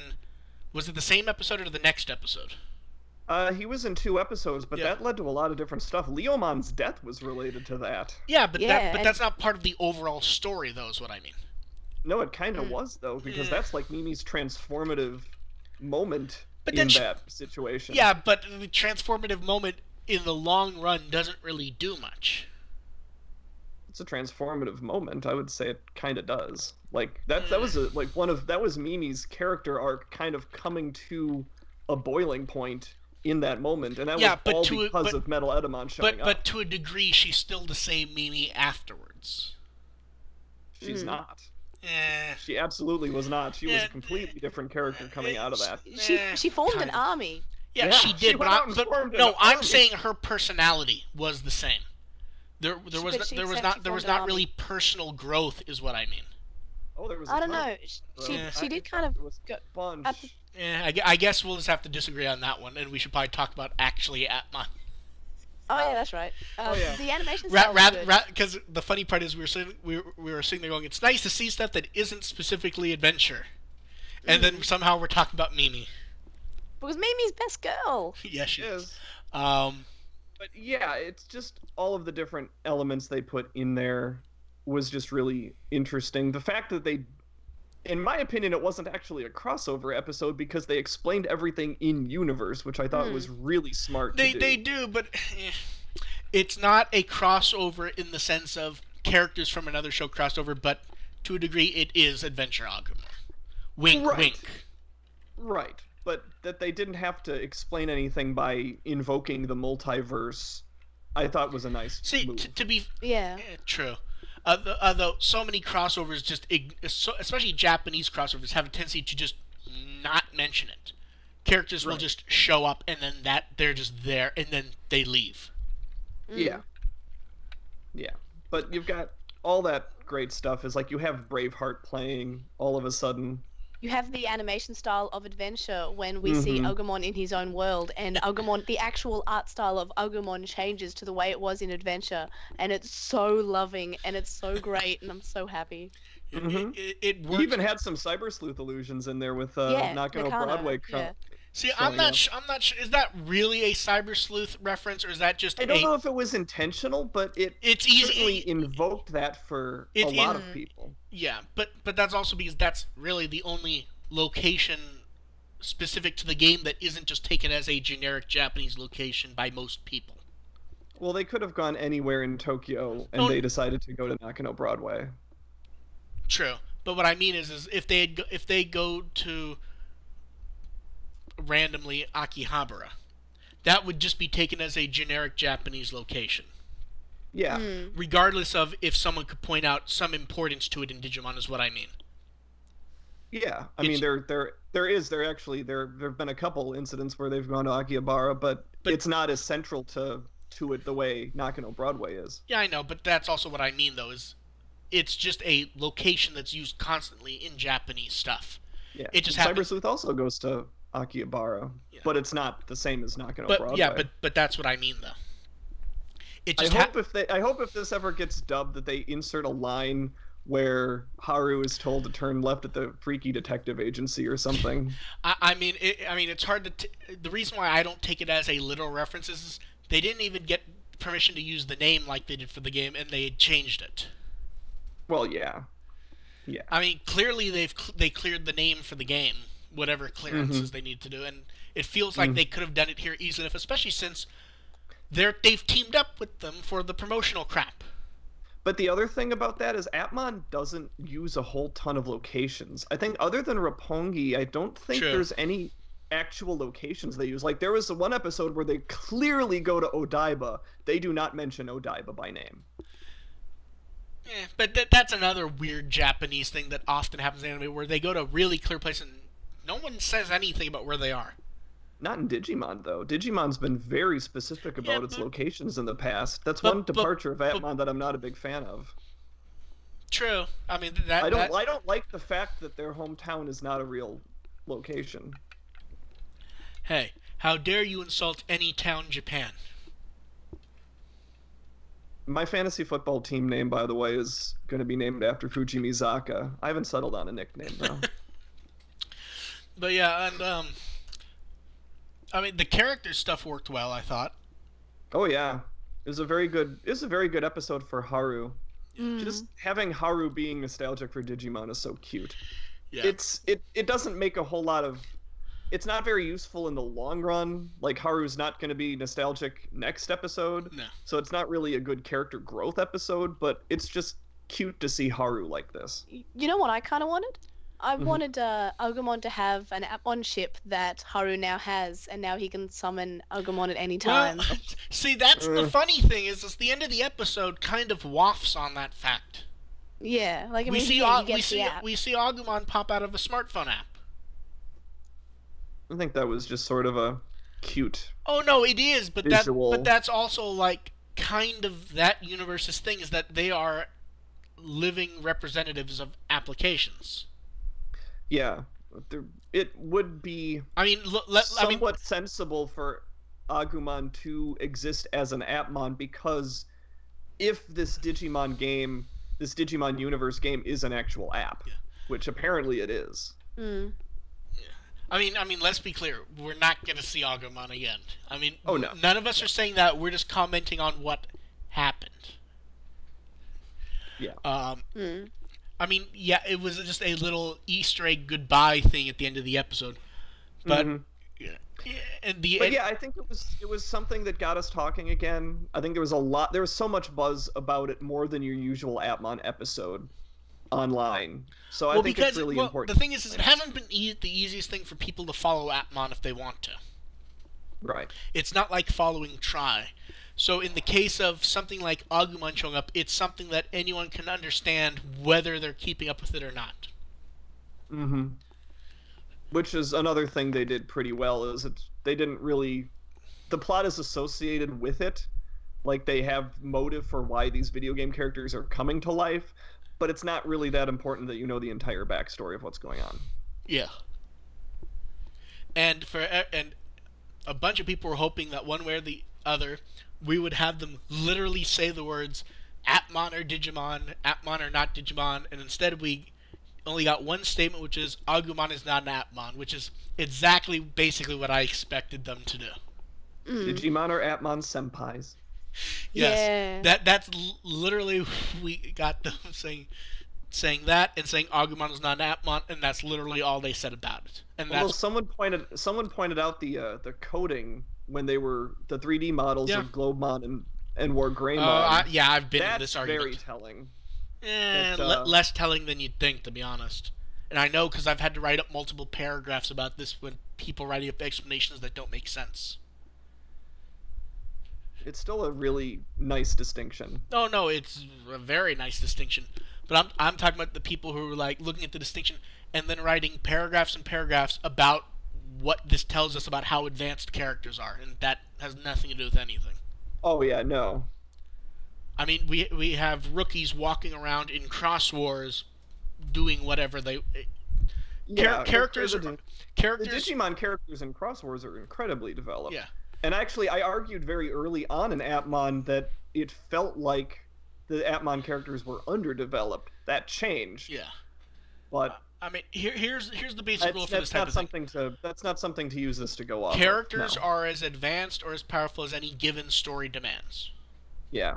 They're not giving us information on who's more advanced by, well, this character's made out of binary, this one's made out of C++. That's not some deep hidden message for us to take away from it. Roughly, the primary Digimon characters have gotten a little more advanced as the seasons progress, but that is neither hard, fast, nor does that have anything to do with evolution or coding or anything like that. That's writing. Yes. Yeah. I mean, I had to write paragraphs about this multiple times. Because you actually have people trying to dig into what it means. It means they decided to have the visual be different. That's about it.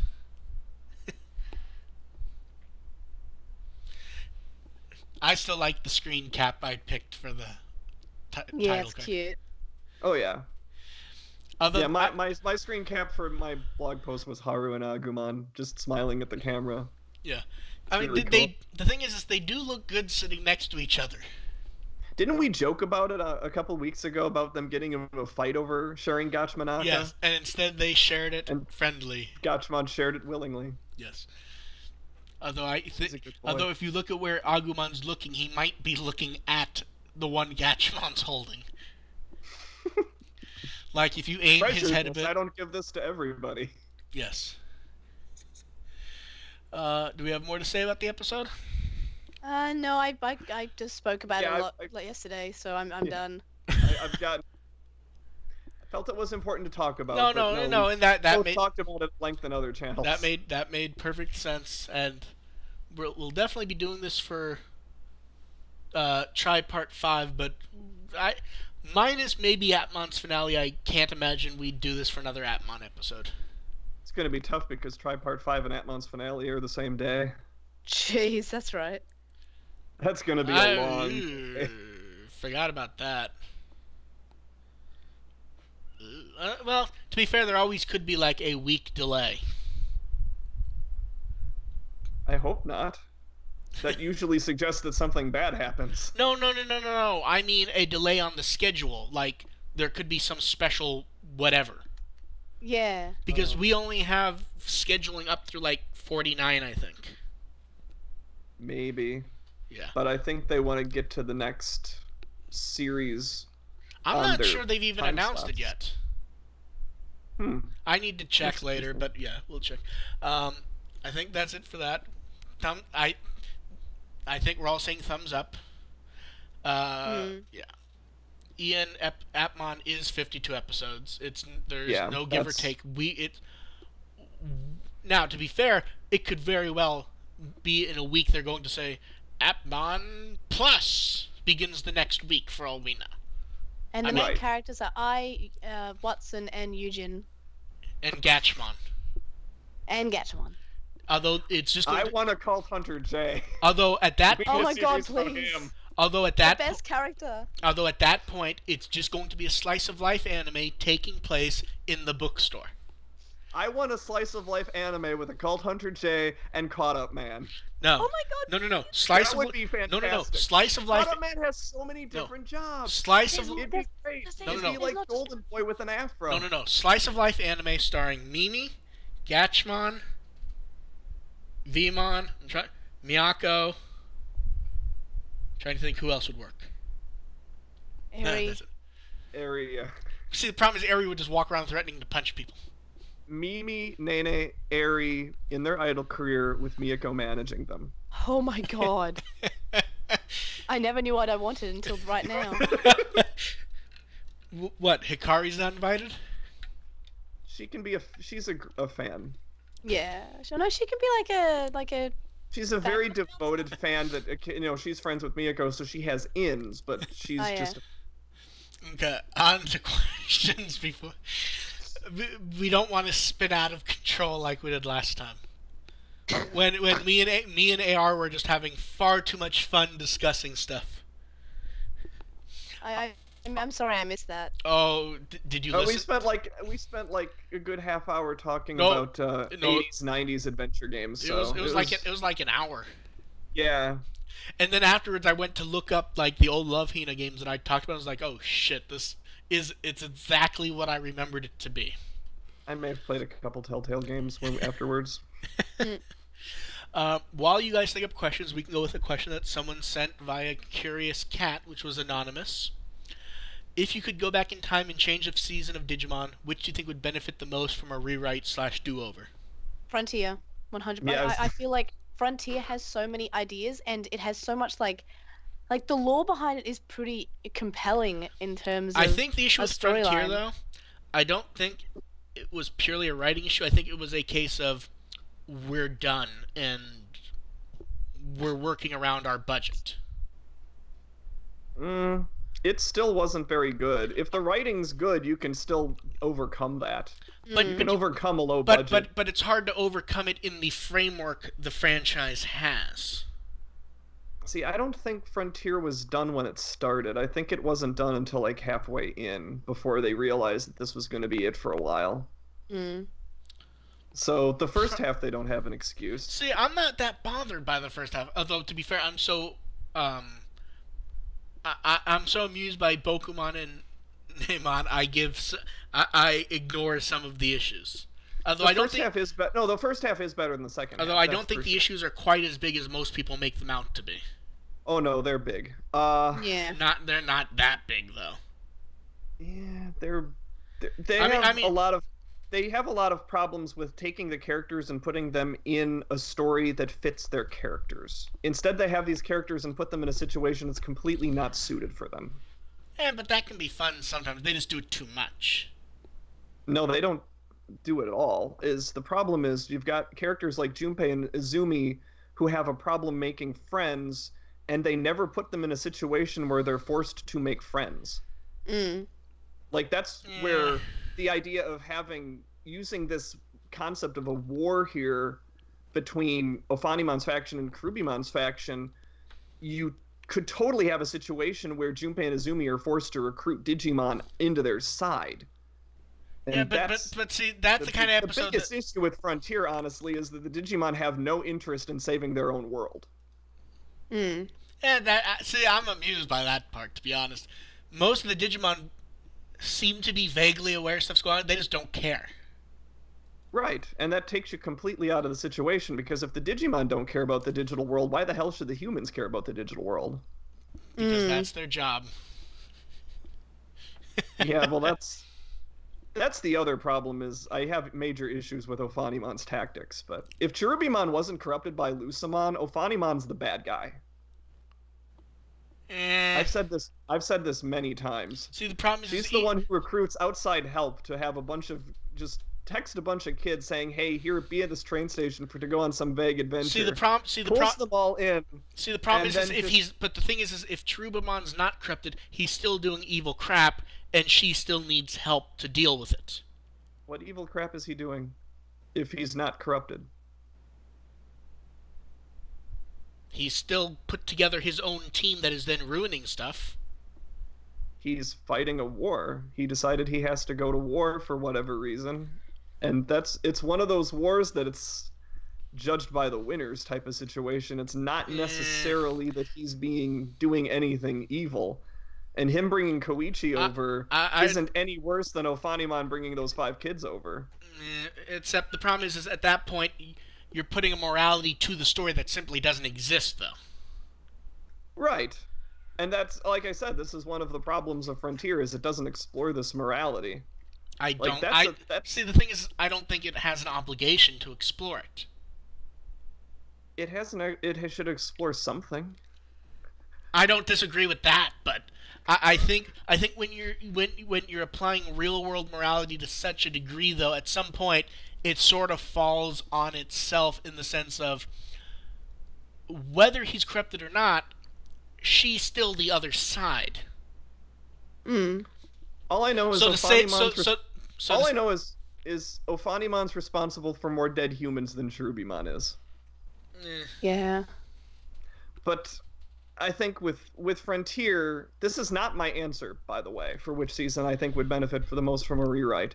I think you already literally said Frontier when May did. Oh no, I knew May was going to say Frontier, and I was eager to talk about it because Frontier does need a rewrite, but I don't think it's the one that would benefit the most. But this is where we have to recommend Jay's rewrite idea. The one he did on your podcast. That was fantastic. Oh yeah, it was. He put so much time into that. Yeah, didn't he say he only put like half an hour into that? Like in half an hour, he rewrote Frontier into something really compelling and interesting and good. I just feel like he thinks he put it half an hour, but it just seems so good. He seems he put more in. It's probably something he was thinking about the whole way, because certainly when I got done with Frontier for System Restore, I had a million ideas of what we could do to make Frontier good, and a lot of them aligned with what he was thinking. Yeah. So we're not far off with the cool stuff you can do with Frontier. My answer for which season I think would benefit most from a rewrite is actually season 1. Think about this, because people, when you think about which seasons people judge Digimon on, most people judge Digimon based on season 1. And you have a lot of people who checked out early episodes of season 1 that immediately gave up on it because, let's face it, the first half of season 1, other than 3 or 4 episodes, isn't very good. Make those first half good. See, I'm not sure I agree, because plenty of people watch those episodes and are still around today. Yeah, and a lot of them people... But the thing is that... A lot of people watched it and said, this is a stupid Pokemon ripoff, and checked out. But here's the problem with the logic is how many people watched the first few episodes of Tamers and then clicked out 16 years ago at this point? Yeah. I mean, you can say that with any series, that a bunch of people watched the first few episodes of a show and went, this isn't for me, I'm done. But I guess the other point I would make is, I mean, every show has to grow into what it is. Right. But, well, Tamers, a lot of people think Tamers was better early than late. But what I would say is, you have, instead of worrying about taking a bad season like Frontier and making it good, why not take a good season like Adventure and make it fantastic? No, I see what you mean. See, there's so many ways you can. See, I get what you're saying. The problem there is at some point when you try to polish something like that, you end up losing what's actually special because it's not. The only thing special about the first half of Adventure is you care about the kids. That's the only thing Adventure does well early on. But that's the thing. Once you care about the kids, it doesn't matter what happens to some degree.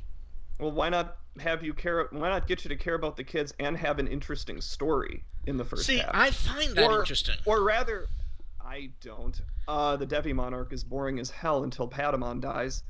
What you do is you take care of Devimon like in the first 6 episodes. You can totally do that. You can take care of Edamon by 13 episodes. See, but by that point, you're rushing things to make it happen. Not really. You can totally take care of Devimon. I mean, how long does it take to actually take out Devimon? See, the thing with there, though, is it does it by holding off Patamon's evolution and pointing out that he's the only one who hasn't evolved to some degree. And that's kind of a meh arc ending. That's a meh plot point anyway. You don't really need that. Now, see, I find it interesting that the one who did wait the longest ended up being special to some degree. That's sort of cliched. Yeah, but here's the thing. A lot of things are cliches because they work, so they get reused time after time after time. Yeah. It's only a cliche because it works well enough to keep being used. But in the meantime, other than the Patamon situation, you also have some pretty awful episodes early on.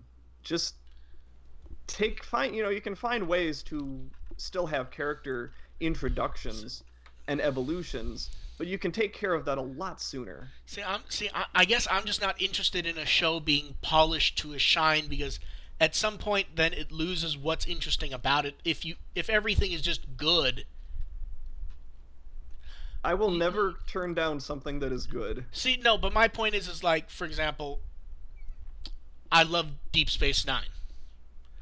So the show gets better because it works on what worked early on, and what didn't was stripped out. You had to have what was there early on to move forward as things were being written.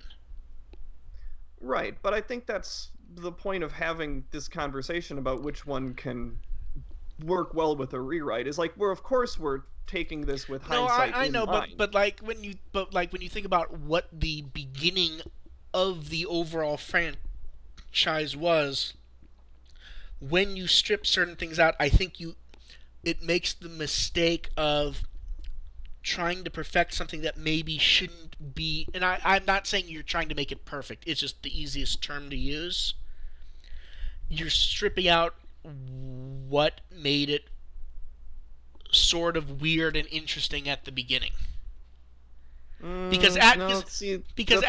first episode, I don't think there's anything wrong with making the first episode of season 1 good, because the first episode of season 1's terrible. No, see, I like the first episode fine because it's character introductions. It's doing its job. It's character introductions for characters that will disappear for the next 25 episodes. It's very slow. Kind of. The problem is introduce all of the baby two forms, but and then we never see them again. But here's the thing: it's not like they stand around and then fully introduce Agumon. Yeah, they don't really introduce Agumon. Yeah, because they already introduced him as Koromon. Right. Why not introduce him as Agumon? Because it makes more sense to do the lower form where they could carry them around and not be able to fight at all. Because then it introduces... The child forms can barely fight, too. Yeah, they're not that tough either. Yeah, they couldn't beat Kuwagamon. But they're able to at least fight. It introduces the core concept of the series in episode 1, but without making anyone too powerful. I would like to point out at this time that Adventure is the only season where all of the characters and all of their partners are introduced in the first episode. Every other season stalls that for a little bit and spaces it out a little more, and I think there's a reason for that. That's not quite true. They don't introduce the last one. Well, the last one, I actually would introduce the last one, to be honest. If you're gonna do that, I would also try to explain a little bit about what's going on with the Hikari Gauka situation without requiring us to watch a movie beforehand. Because this is one of my frustrations with people who complain about the kids not knowing about the 02 Kids in Tri. If you weren't bothered by Taichi not remembering Koromon in episode 1 of Adventure, you don't have any right to complain about him not remembering the 02 Kids in Tri.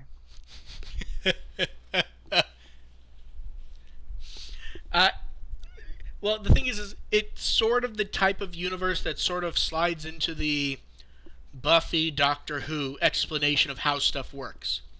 If something's not being looked at, it kind of isn't remembered, or it's just not important enough to discuss, and the plot requires it to not be discussed. That's definitely the case. I don't necessarily consider that a good thing. I don't necessarily consider it good or bad. It's how it is, and to complain about it at this point because it's something specific that someone cares about, it's just hard to... I think that logic is fine for Try. I'm not sure I accept it for Although, to be Adventure. fair, there's such little kids in the first movie that you could always argue they thought they were dreaming or whatever. Yamato and Takeru both saw it, though, and they were together. They they witnessed each other watching it, and they both saw it together. And then you have to realize, this is Yamato we're talking about. At some point, Yamato's mother told him that the quote-unquote dream, the what Yamato and Takeru both saw was them dreaming individually, and also they're moving because terrorists. Yeah. That was a conversation that we have to accept actually happened. Yeah, but here's the thing. First off, we do have to accept that. But it's also kid logic, where kids don't necessarily understand stuff. And if you ask a kid what happened, often the story does not match reality. And then if you ask them a few years later, they don't remember it at all. If you ask two kids, that's roughly hard, especially when they go outside the next morning and there's a bunch of damage to the area. Or the kid told his little brother the story to scare him when he heard all the bangs last night. That's not out of the sense of reality. Takeru was there watching it, though. No, but I'm talking about them telling their parents and how the parents could react, is what I'm saying. Do you get what I mean? I guess, but I think a better rationale for that would have been more useful, and having some allusion to Hikari Gauka in that first episode also would have been really interesting, just to make it feel like... To be fair, though, the problem is the movie was so short, we don't know when that... The thing is that stuff may not have existed when they were writing the first episode. Perhaps, but it should have been incorporated. Like, I think it... But what I'm saying is... I think it serves us better if we know, as an audience... But what I'm saying is it may not have existed when that episode was being put together, period. Right, but we're rewriting it, so we can do whatever we want. Let's have them actually think about this as they're writing it. And that's why I think having some illusion to have the audience know that these kids are chosen for a reason, and to have some mystery around that, even if the kids themselves don't know why they were chosen until much later. See, I think it's more interesting to not even point them out as chosen at that point, like the show did. The show doesn't introduce them as being chosen. It also feels very arbitrary, like the show doesn't know why they were particularly chosen. And I did have a problem with that. I never minded it because they pointed it out when they finally met someone who had the ability to explain stuff. It's basically that they got sucked in at a point when no one could tell them, and there was no one around to tell them. Oh no, the kids should find... That's when the kids should be finding out about it. I think there should be some clues for the audience right off the bat, just to let them know that there is kind of a plan here, and that they're not flying. Well, I think the clues are that there was one for each of them. and that the Digimon all seem to know who they were somehow. I mean, that's a mild clue at the very least that something else is going on. I could have used more. Hmm. But yeah, that would be the season I would probably rewrite, is especially the first half of Adventure. Make that a little more interesting with its story, because Adventure, the story, I'm not a huge fan of. It's really character driven. And See, that's exactly what I want from my stories. Well, oh no, it can definitely still be character driven, but I don't think there's any problem with having a good story behind it too. And once it catches up and you get into the Vamdemon and Dark Masters arc, then it's fantastic. It's just that first half really drags for me. Yeah, no, I agree with you there, Adam. I'd probably rewrite Tamers. Tamers could do with some more consistency, I think. Yeah, I would like Tamers to continue using the card slash mechanic, because that Yeah, missed the first couple of episodes. Tamers forgets stuff exists in its own. It just loses track of things, and I don't. It tends to be an ongoing thing with stuff Kanaka does, where he doesn't really think about where he's going. Yeah. Like, I think that's where. How many times has Konaka written a 52 episode series, or 51? Well, the thing is he does this with 13 episode shows though. He wrote like for example, one of my friends, their favorite show is Big O. Big O ends on big cliffhanger moment. A couple years later, a second season gets funded. Ends on big cliffhanger moment. Yeah. And then years later, he was interviewed. Well, what were you gonna do for season 3 to tie up everything? He goes, didn't really think about it. Probably would end on a cliffhanger. And it's like, at some point, it's more that he doesn't. But that's what we were talking about when we were talking about the Tamers audio drama, is that he ended Tamers the way he wanted to end Tamers. Yeah. But I do get your point about there being more consistency with certain things, like to have that, to use card slash more often and to do certain things. There are places where Tamers could have been It often feels like he's plotting episode by episode, and no one's reminded him, you have an actual run to go over. It's like they've put together the big plots, but no one's thought of the smaller elements. Yeah, like when they say they're going to spend X number of episodes in the digital world, and they have to constantly reshuffle who's in which group in order to keep them in the digital world for X number of episodes. Even though they seem to have no interest in actually having the kids be there. They're sort of just there because they have to be there. Yeah. No, I mean, there's certainly things in Tamers that can be improved on. Yeah. And it is kind of annoying when you introduce a mechanic and then don't keep using that mechanic. Well, not only that, the core mechanic that's advertised for the series. Yeah. I mean, it's one of the things between Card Slash and Matrix Evolution. There's really not a whole lot interesting with the mechanical element of Tamers. Well, that's the funny part, is it's almost like with Tamers, they become disinterested in their own stuff and just go back to what the prior shows were doing. Other seasons are guilty of that as well. Oh, no, they are, but Frontier abandons the slide evolution concept, which could have worked, which could have been interesting. And Appmon ability is slide evolution could have been interesting, but it was never going to be done interestingly in the way that we all kind of want to see it, which is them, like in the middle of the fight, sliding back and forth to do combos and stuff. Which, ironically, good writers could have done that. No, the show was never going to do that with the animation, though, is what I mean. Writers or not, they were... Slide evolution sequences is more stock footage. No, but what I mean is you can't... When you're in the middle of the fight, you can only do the stock footage pull so much. What I mean is what people really want to see with slide evolution is we just get an in-animation where they... And then in the middle of a combo, they're switching back and forth as... Do you get what I mean? Yeah. That a couple times. But there are a couple moments where Cross Wars did that to great effect. Yeah, but what I mean is that was not going to happen circa 2000. No, I know, I get what you're saying. But... So that's not a writing issue. That's the writers knew it wasn't going to happen, so they just didn't do it. And at some point, slide evolution is kind... I understand why, but there's no plot reason to really do it, if that makes sense. Yeah. Because it's effectively just an evolution, so that they don't have to go back to being the kids. Right. And the plot generally knocks them around so much that them being knocked back to being the kids happens enough that slight evolution kind of becomes redundant.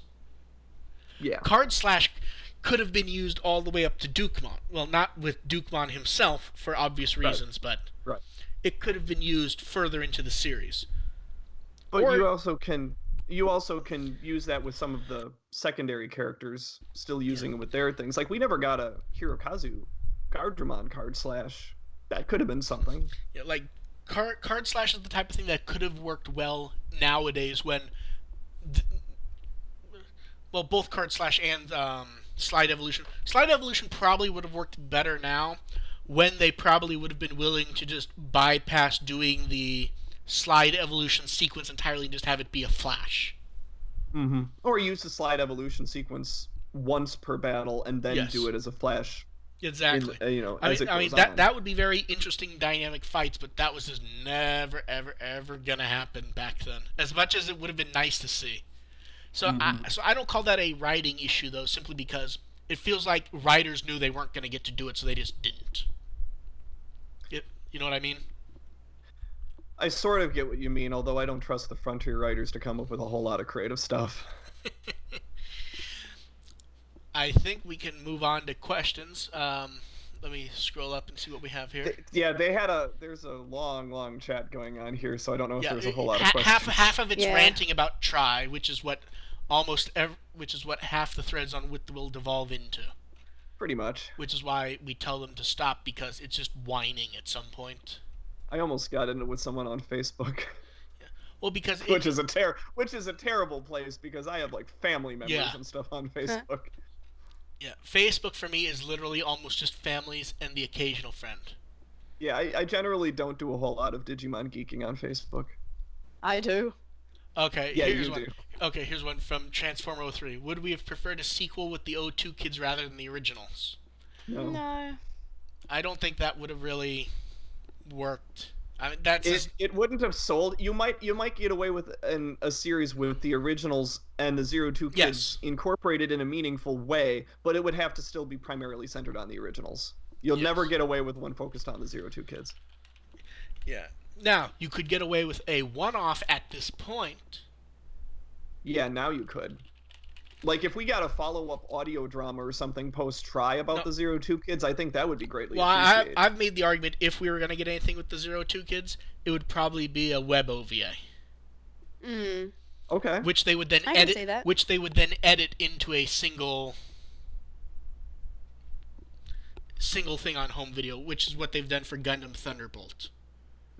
Yeah, that'd be something. Yeah, that they would do. That's the kind of thing I could even imagine them doing for Tamers, to be honest. Yeah. Maybe.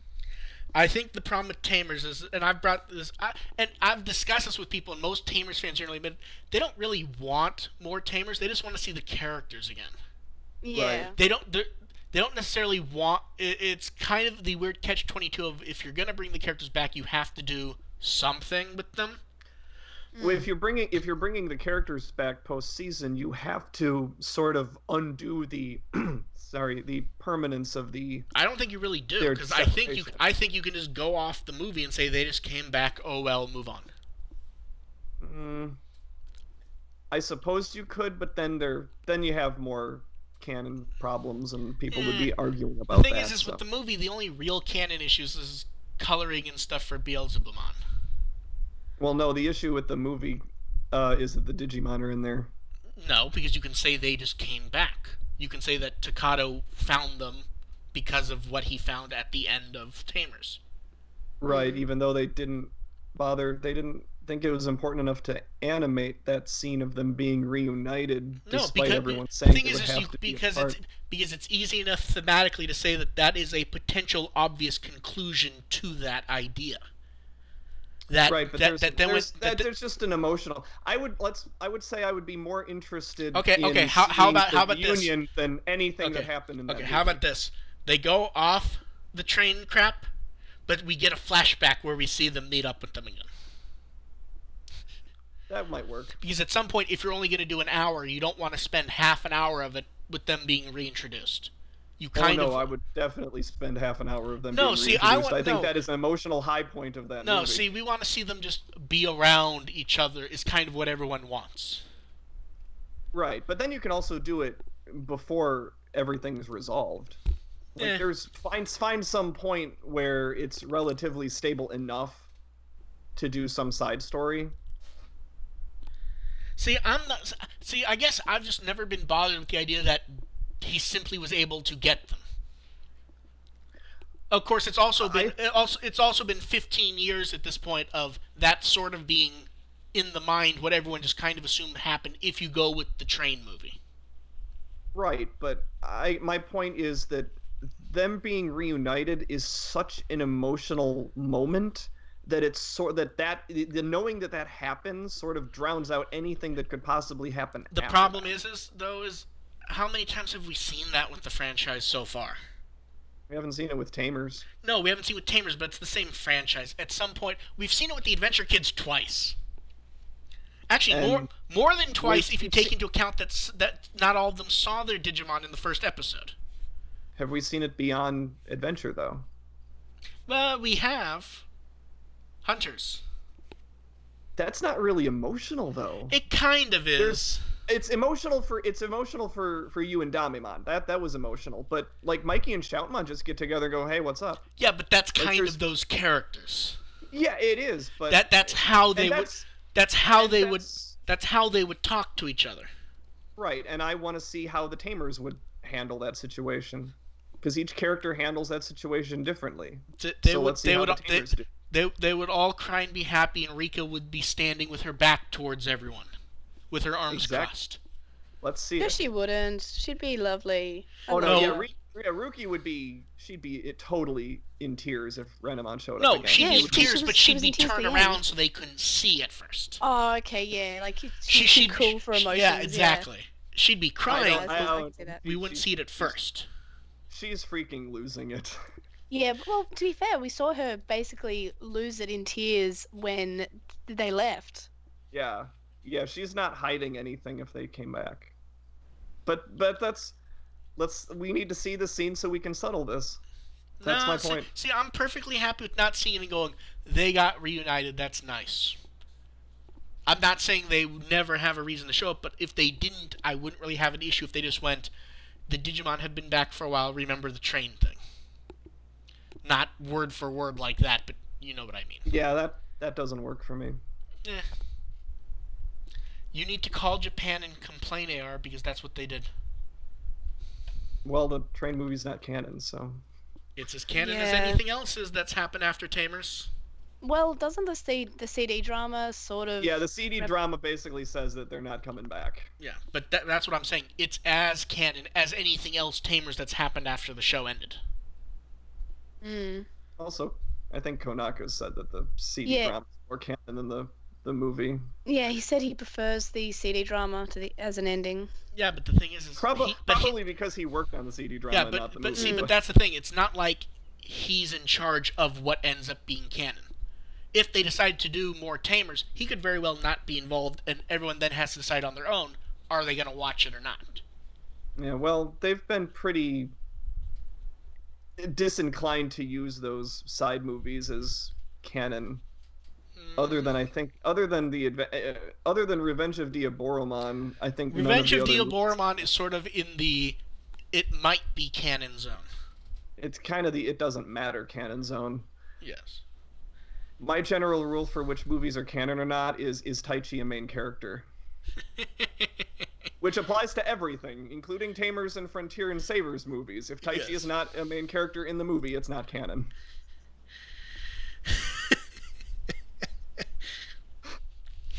It works. Well, he's kind of a main character in movie 4. Exactly. You can kind of that's where you have your gray area. Yeah. See, that's one of the ones where like I don't expect us to know by the end of the try if that movie actually counts or not. It simply doesn't really matter. No. It only matters in the sense of one thing. They're clearly aware that they can use Omegamon. Yeah. And minus that movie having them use it again, was never really made clear in O2 if they could actually use him or not. It seemed like they couldn't, but we don't actually know that. Right. Okay. Well, Metal Garurumon doesn't show up. I don't think he ever shows up No. at any point in 02. So If if you don't have Metal Garurumon, it's really going to be hard to have Omega. Yeah, but to be fair, the explanation of how we even get WarGreymon is sort of an ass pull, to be honest. Oh yeah, it totally They is, give up. but They give we up. did- They give up their evolution abilities again, which makes them Yeah. IMPERIALDRAMON. But then Agumon just shows up and he'd got another Digicore. It's like, okay, I have no Right, issue. By all rational logic, WarGreymon shouldn't have showed up either. Oh no, I have no I'm issue. just saying that if you don't have those components, it's going to Oh be no, hard I to have know. a- I have no issue with that specific ass pull. I just think if you're gonna do it with him, you might as well just say you did it with all of them. I mean, Right. none of them were plot relevant to do it. The only reason they even did that was because everyone wanted to see WarGreymon and Black Yeah. WarGreymon fight. That is the That was only the reason that transparent. exists. That was so transparent. Yeah, but it's just so funny the way they did it. It's just Agumon just shows up, basically, and got another one. I mean, it makes sense plot-wise, but those tend to be those one-off plot elements that don't happen. It's, you know what I mean? We Sort of got... like Agumon showing up in Appmon. Mm. Well, no, yeah. But it's like the, any number of power-ups in different shows where characters get it once, and then it never comes up again, even though everyone could have used it. And it's like, oh, Yeah. they brought it up again, but this time it was only Agumon. How interesting. And now we get to see the fight we want to see. Yeah. Um, I'm surprised none of us wanted to rewrite 02. well, because here's the thing. I don't think 02's writing generically is as bad as most people think it is. I think it's just kind of become in vogue to go after it as the sequel. Like, I mean, it has issues. It It has has issues. It has issues, but on the whole, I'm reasonably happy with it.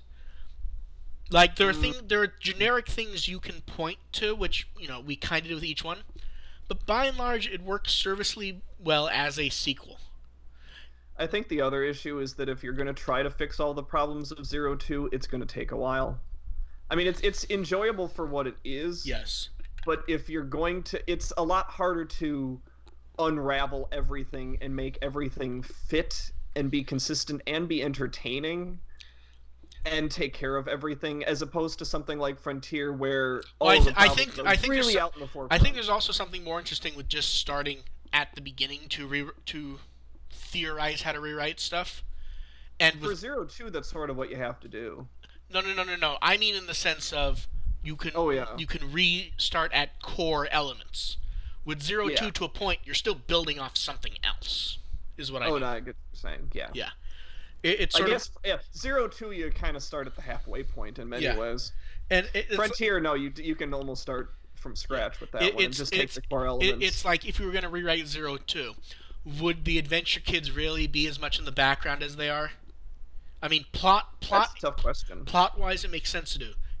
Character-wise, I mean, here's the thing: it's a toyetic series.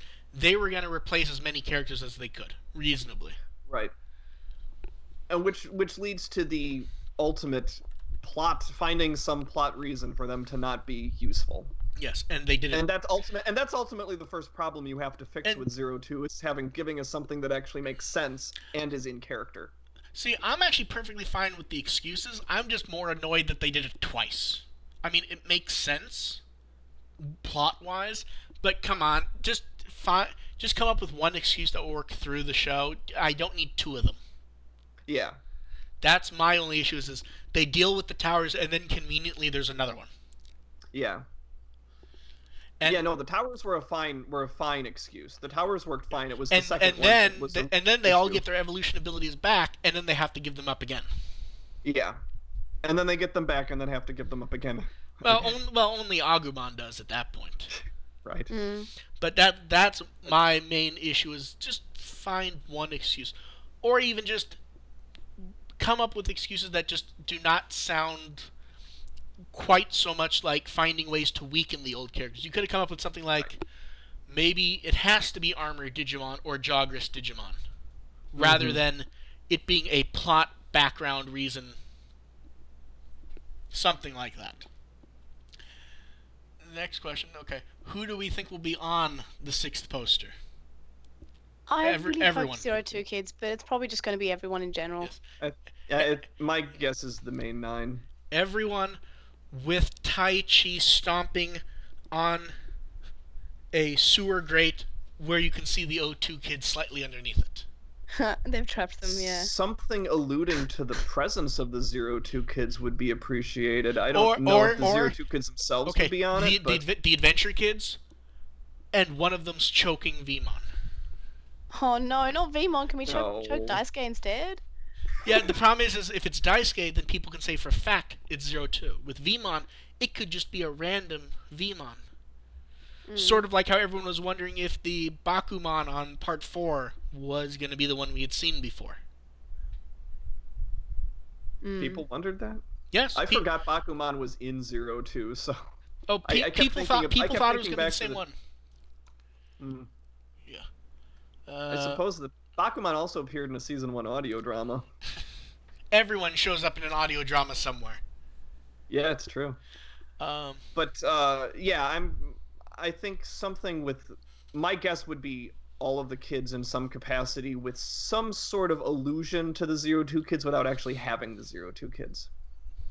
To be fair, it's not like the 02 kids rescued the Adventure Kids at the end of their movie. I think it would be really cool if the 02 kids somehow rescued the Adventure Kids and try. I think that'd be a really interesting subversion of what we were expecting. To be fair, the missing character having the adventurous intro is not exactly... I mean, that in itself is a cliche. Since we're talking about cliches earlier. But I don't think it's a cliche we're expecting right now. I expect it to show up somehow, I just don't know how.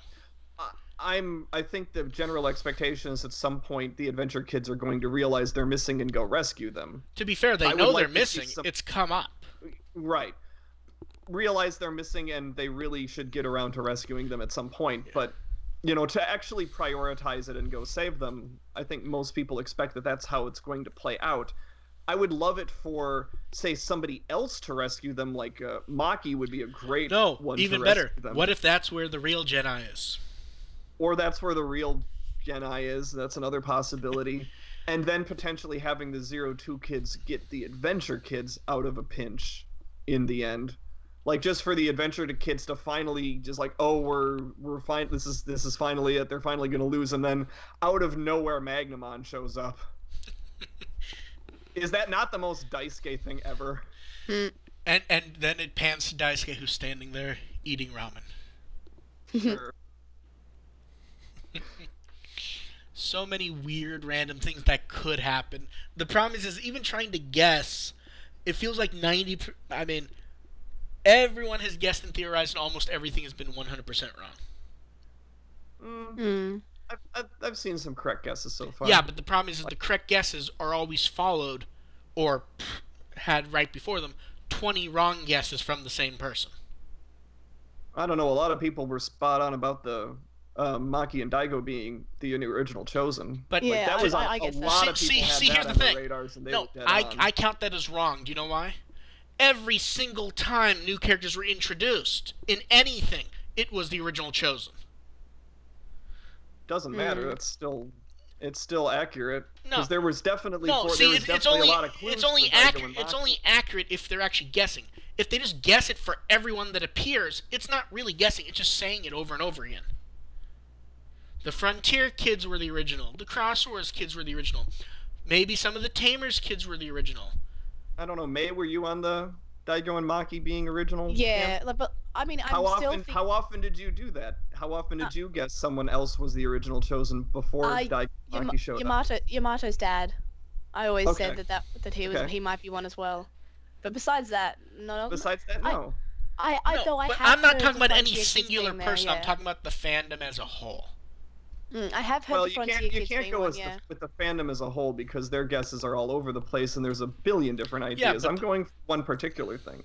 Like, I've been right on a couple things. Like, I was very quick to figure out that the Kaiser figure in movie 2 was not human.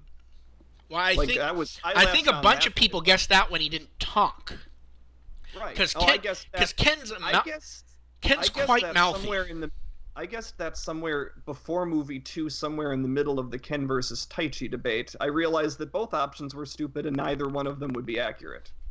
So I was right on that one. So to be clear, you're arguing that they were stupid, even though with the way Toei works, either of them could have ended up being just as right. Oh, absolutely. But that's, that's the guess that I latched on. But what I mean is when you're saying... Oh, no. But what I mean is when you're saying both of those are stupid, therefore you guess the third. All three of them are stupid. The Kaiser's back for some apparent reason. Taichi is the new Kaiser, or the Kaiser shows up, but it's not really him. They're all really him is less stupid than the other two. Nah, they're all kind of the same level of stupid, to be honest. I mean, I disagree with that. We'll move on. Bringing back the Kaiser is effectively. I could go on a long. Yeah, we both could. Why Mysterious Man did that. I think there's a very valid explanation for that. Well, there's a valid explanation for anything. Yeah. I mean, almost anything, no matter how stupid any of us think anything is in any franchise, somehow we could come up with a valid explanation for it. Yeah. I mean, there's some stuff that I dismissed in movie 2 that I dismissed as stupid that might end up being accurate, but 99% of the stuff in Try is effectively get people excited. Or get people talking. Right, but it's still roughly... A lot of the stuff in there roughly makes sense, so... Yeah. Let's see. Like, it's a series of movies, so yes, they're designed to make people excited. Oh, no, I know, but I'm saying their marketing is built around that type of thing, even more so than other anime. Like regardless of who the Kaiser is, the Kaiser was there only for marketing. There is no real plot reason for it to be him. It was, but there's still a plot. But there is a plot reason that it was him. So. Yeah, but the plot reason was a very quick plot thing, and realistically, early guesses of it being whoever generally were based on as much information as anything else. Is what I mean. Yeah, but I guess. But to your point is that you're saying that nobody was right about a lot of their guesses, then at some point there were people who were right about that particular guess. There were people who were right about Daigo and Maki. Yeah, but most people are throwing out so many guesses, it's effectively noise at this point. I think people generally latch onto one or two specific theories, so... Not that I've seen people throwing them out literally like candy. I roll with different people, I guess, that generally have this is what I'm going to go with, and they roughly stick with it. The next question,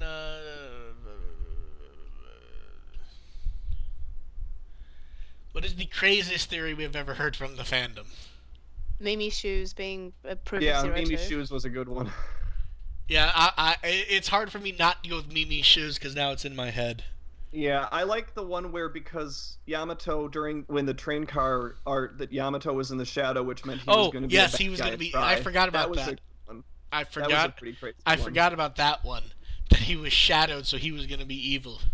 There was something in one of the trailers about that too. I think either for Yamato or Hikari that they were going to be bad guys because. I think it was that in that initial teaser that Yamato wasn't smiling while everyone else was. Right. Oh, yeah. It was that he was kind of grimacing. It's like, have you watched the fucking show? That's basically what he does. Right.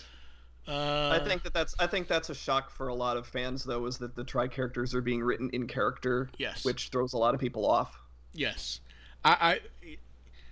Yeah, that's always been interesting, that it really is throwing people off. That, I mean, they've been maybe sweetened a little bit. To what their characters were, but they're effectively being written properly, and I think that took people by surprise. It goes against a lot of the headcanons that have emerged over the last few years. Yeah. Blah, blah, blah. Okay, the next question was, will streams continue to be Saturday at 2 for the foreseeable future? Probably. it really depends on my wife's work schedule. If she continues to not work on Saturdays, then generically that just has been the time that kind of works, where it kind of lines up for everyone, and it's just late enough that May in general can make it without too much in the way of issues. Yeah, except for today where I decided to sleep in for an extra 20 minutes. Shit happens. But yeah, so that's kind of where we aim at, but I for sure don't know. That's why I try to say reasonably early on Twitter when the streams will be, because we just don't know, and it could end up being any time. Mm-hmm. Yeah. Look for the next question. Oh God, you've just reminded me of the worst theory. Damn it. I think that's you, AR. Yeah, no, that Mako being Ken and Miyako's daughter. Yeah, back from totally wild. Back from the future to the oh God, I forgot about that one. Oh no, I read it. What about when everyone thought that Maki was Ken? Oh yeah. Oh yeah. People thought it was Ken. People thought it was Masaru at one point. Yep, I made gifs of all of those. Yeah, I forgot. I made gifs of it being, I believe, different. This is my side in this debate. Is Maki this is Ken. This is Masaru. This is Taichi's mother. This is a character from Free. Oh yeah. Oh, I remembered a theory that I came up with after chapter 3, I think. I predicted that the reboot has happened before, and that it happened somewhere between the prequel movie and where the kids first went to the digital world. And it says that maybe that Agumon is actually Taichi's Agumon, but because of the reboot, he became a different size and a different personality. Mm-hmm. Didn't Adventure... I mean, ignoring that the characters wouldn't know, I believe in Adventure, when we see the flashback, we see them actually creating the Digimon for them, though.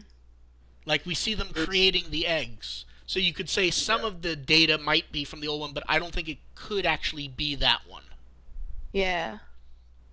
There's one that we formulated, I think it was before movie 3. Either before movie 3 or right after movie 3. We formulated in chat about how, because Ken's dad and Oikawa were both working in genome research, that was somehow the origin of Mekumon because of the double helix action going on. I like that. Yeah. I doubt they're looking at small plot things like that. No. And I know it was meant as kind of like a serious / smart alecky type thing. Mm-hmm. But it's just one of those theories that is like, why the heck not? Like, that would be so cool. I don't think they're going into really specific stuff with 02 like that. No. Especially with 02, I should say. Yes. But, I mean, there's a lot of cool theories going on right now, like the idea that it makes a lot of sense for Daemon to be involved, it makes a lot of sense for Apocalypse to be involved. I think those are still out there and valid. Silver-haired freak. That is actually not a theory, that actually is the canon for the dub. At least if you want to take the writer's opinion of it. In the dub... That's another thing I have to ask Jeff next week. Yeah. No, he's talked about it at length. Like, we have multiple recordings of him discussing it. In the world of Data Squad, at least as far as he's concerned, is a simulation Izzy has made to see what problems could crop up in the digital world. I wrote a fanfic about that 10 years ago. Except it was Tamers and not Sabers. Yeah. But yeah, he's brought that up quite a bit and has discussed it that is why Mona Marshall is Yggdrasil, is King Drasil in the dub. That's literally why it was cast, and he's even said, you can ask her about the discussions I had with her about it when she was recording. I love that. Yeah. Oh my god, I'm going to have to talk to Jeff about my fanfic then. That's going to be insane. Okay. No, seriously, I have a fanfic that's 10 years old about Takato finding out his world is a simulated world created by basically Izzy's and his people. That was actually a very good chunk of early Digimon fan fiction, that they find out everything's just the digital world. Yeah. I still like the way Cross Wars did it for the digital world, where it was more that the digital stuff just made the worlds connected. Mm-hmm. Mm-hmm. Actually, I really like Cross Wars, their version of the digital world in general. It works really well for me. It's okay. I don't think people give enough credit to Cross Wars, the digital aspect of that. They do an okay job with it, like better than some of the other digital worlds that you have. Better than like, most of them, to be honest. Yeah, like it's better than Frontiers for sure. I'd actually say that until you got introduced really hardcore sci-fi elements and Try, it was actually better than Adventure's digital world as far as the digital elements of it. Oh, I agree with that. Most of the digital worlds we tend to be wacky world with a few digital artifacts around. It's cyberpunk Narnia. Basically. I'm just trying. Let's see. Okay. We'll let them figure out any more questions before we start to wrap it up. So how does everyone here watch Try Part 5? Or watch Try thus far? What do you guys watch on? Crunchyroll. Well, no, I Crunchyroll. mean, what do you use to watch Crunchyroll? My laptop. Like a Jay's computer, because we use his Crunchyroll. Or I think maybe we might have used the Wii U last time, maybe. Okay. Mm. Yeah. Yeah, I just watch off my Yeah, laptop. I think tomorrow I'm going to update that guide for people. That way last time was the only time I did not get like a deluge of people asking me how the hell to watch it. I mean, I did hook it up to when I watched it with my wife in the past, I have hooked my laptop up to my TV with an HDMI. So I have watched Try like that before. And I've watched it in theaters. I have too much electrical crap that it still like doesn't quite get through my head that not everyone has equipment to watch this stuff on TV. Because I'm just so used to having it for so long, it just doesn't.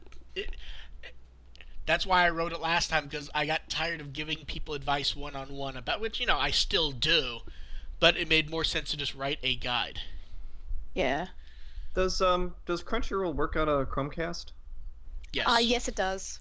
Crunchyroll at this point runs on most devices. Some of the custom boxes it doesn't. Like, I don't believe they ever added a full app for Western Digital's TV box.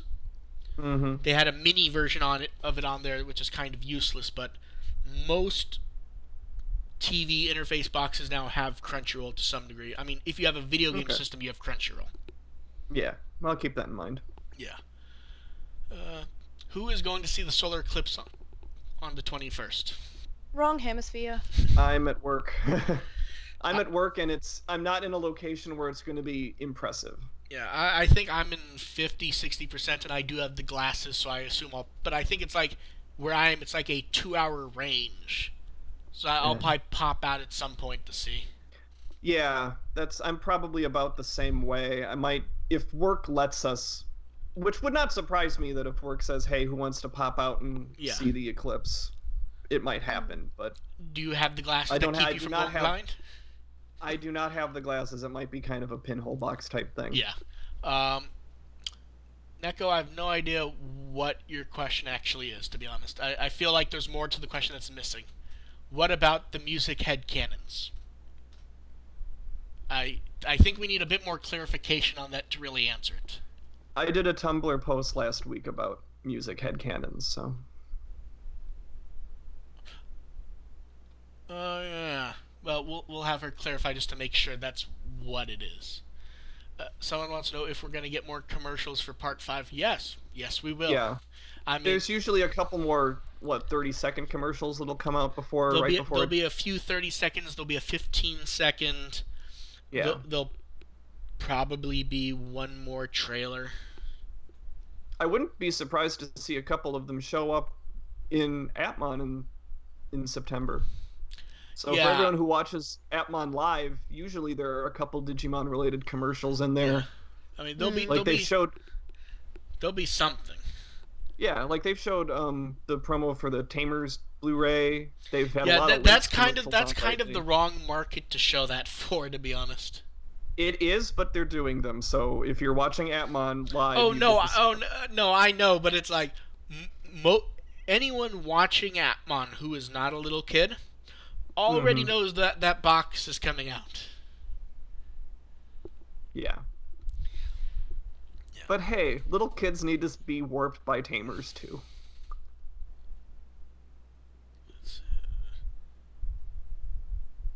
And yes, Silver-Haired Freak, they probably will tell us very little, those commercials. I hope so. It's been kind of nice to be able to watch trailers and commercials and not just have stuff spoiled en masse. Mm-hmm. And Neko, I'm sure I did ask people to send stuff, but the problem is because that was probably this week, a week and a half ago, and I don't think anyone actually did. I don't remember what the exact question was. A podcast is a pretty weird place. It's really awkward to talk about music headcanons on a podcast now that I think about it. But if anyone's interested, I did do I did put something up on my Tumblr about music headcanons. See, I think it was in response to that. I think you did that, and I made some comment, and you went, "Oh, we need to," and we both went, "We need to discuss that on the podcast." I was kind of joking, but yeah. I just can't remember what it was, to be honest, because it's been a while. Yeah, I don't remember what incentivized that, but... Oh, wait, I think it was something like, what music did we think the characters would listen to? Yeah.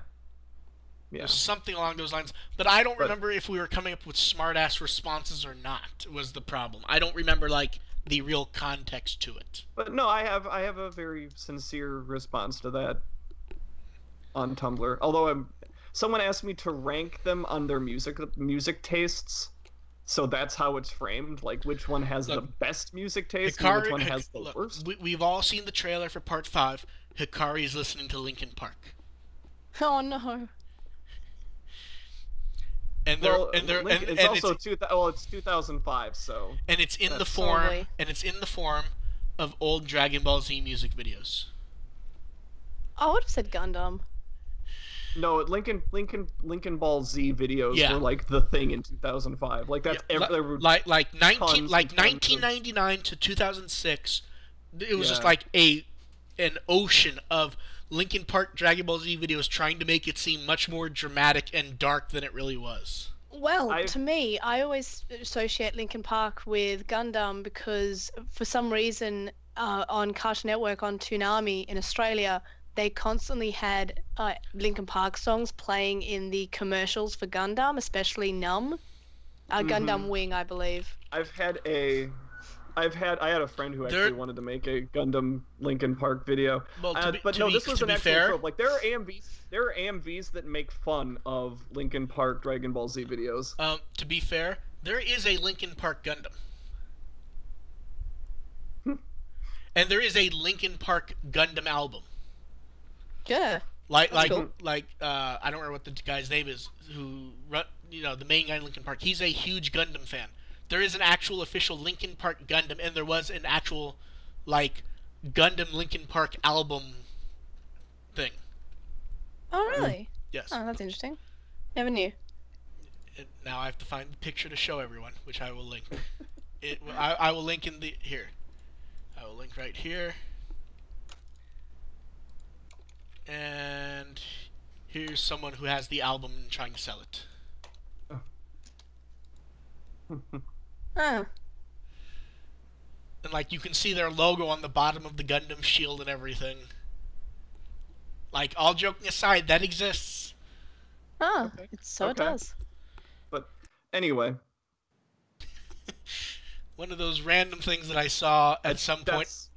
Yeah, that was this odd line of conversation there. We're talking about Hikari's music taste. To be fair, I brought up Linkin Park as a joke, and then it went to Linkin Park Gundam, and then it went to Linkin Park Dragon Ball Z, and then back to Linkin Park Gundam. My question is... listening to Linkin Park has never been my headcanon, so... No, it was a joke based on everyone saying how dark it's going to be for Part 5. Right. No, I gotcha. Yeah. Guys, who would listen to Blink-182? I think it would be TK. Yep, Takeru. Absolutely. He'll deny it. He'll say he's listening to it ironically, but no, he's listening. I think that's because Blink-182 is amazing. I think with most fictional characters, you could reasonably make an argument for almost any group you wanted to. within, you know, if you have a group of characters, you can make an argument for one or two of them to be listening to a certain band, but I think if you... I'm not sure you can get away with saying Sora listens to Blink-182, is my point. I think you could. Now, Sora listening to Taylor Swift, absolutely. Oh yeah, 100%. I think you could argue any of them for this type of thing, just because it becomes easy enough to look at one character thing and point out, well, that's a reason. And let's be clear, they all listen to Smash Mouth. Oh yeah, 100%. Everyone. That's 100% canon. See, I think well, it's 100% canon in the dub. No, it's canon everywhere. They listen to Linkin. They listen. I got stuck on Linkin Park again. They listen to Smash Mouth, because who doesn't listen to Smash Mouth? Everyone. Boring people. So I think that Mimi would listen to ska punk. Ooh. See, that kind of skews to me saying you can make anyone listen to anything, because kind of. Mimi is almost so cartoony, a specific type of character. It's almost would just generically just be pop music. Probably, but I like that she has that one weird eclectic thing that she just got into somehow. Oh, I know, but I mean, like, if you're gonna say it for music, it could be almost any group at this point, is what I mean. Yeah, no, I can just imagine that one of Mimi's friends in New York just totally got her into Less Than Jake, and she can't shake it off. No, I know, but what I mean though is like all my joking on Twitter about it aside, you could say she's into Dragon Force, and that could be the weird eclectic thing that you could almost see being right. That's Koshiro. No, anyway. Koshiro would just listen to a 20-hour loop of Bolero. That's I had that as Joe, actually. That's just, just background study music. I think we've gone over almost everything we can go over for the episode. Probably. If you guys want to try throwing in one more question, this is basically going to be your chance, and then I think we're going to call it. I saw a question up here, but... And I'm about to watch wrestling live from America, so that's exciting. Yeah, yesterday I finished watching Defenders, because they put that up at midnight on Friday, and I burned through that before Loudmouths could spoil it for me. I think I can hear Adam's small child. Yeah, Lucas is home now, and it's been supper time. Okay, so Lucas is laughing at us. Okay, looks like there's no more questions. I think we're about done. Thank you everyone for showing up. You can catch all the news at the site before we do it on the podcast. Thanks. Once again, if anyone does have any questions for me to ask Jeff Nimoy, hit me up. Like, this is an hour-and-a-half long panel that I'm going to keep pretty unstructured, so I am looking for stuff to. And I don't believe we listed it on the podcast because it was already done by that point. He also did an hour-long just answering fans' questions online a week or two ago. There's a thread on the forum about it for people wanting to see that. Can I watch that? That's recorded. I might check that out. But... Yeah, it might give you ideas of what to actually ask him. Yeah, no, that helped. Yeah. Last time I watched the Expo panel prior to my Kitsune-con panel. Yeah. Yeah, he goes over the Izzy's King Jostle thing. Okay. Yeah. Thanks everyone for showing up, and we'll see you guys next time. Bye. Bye. Bye.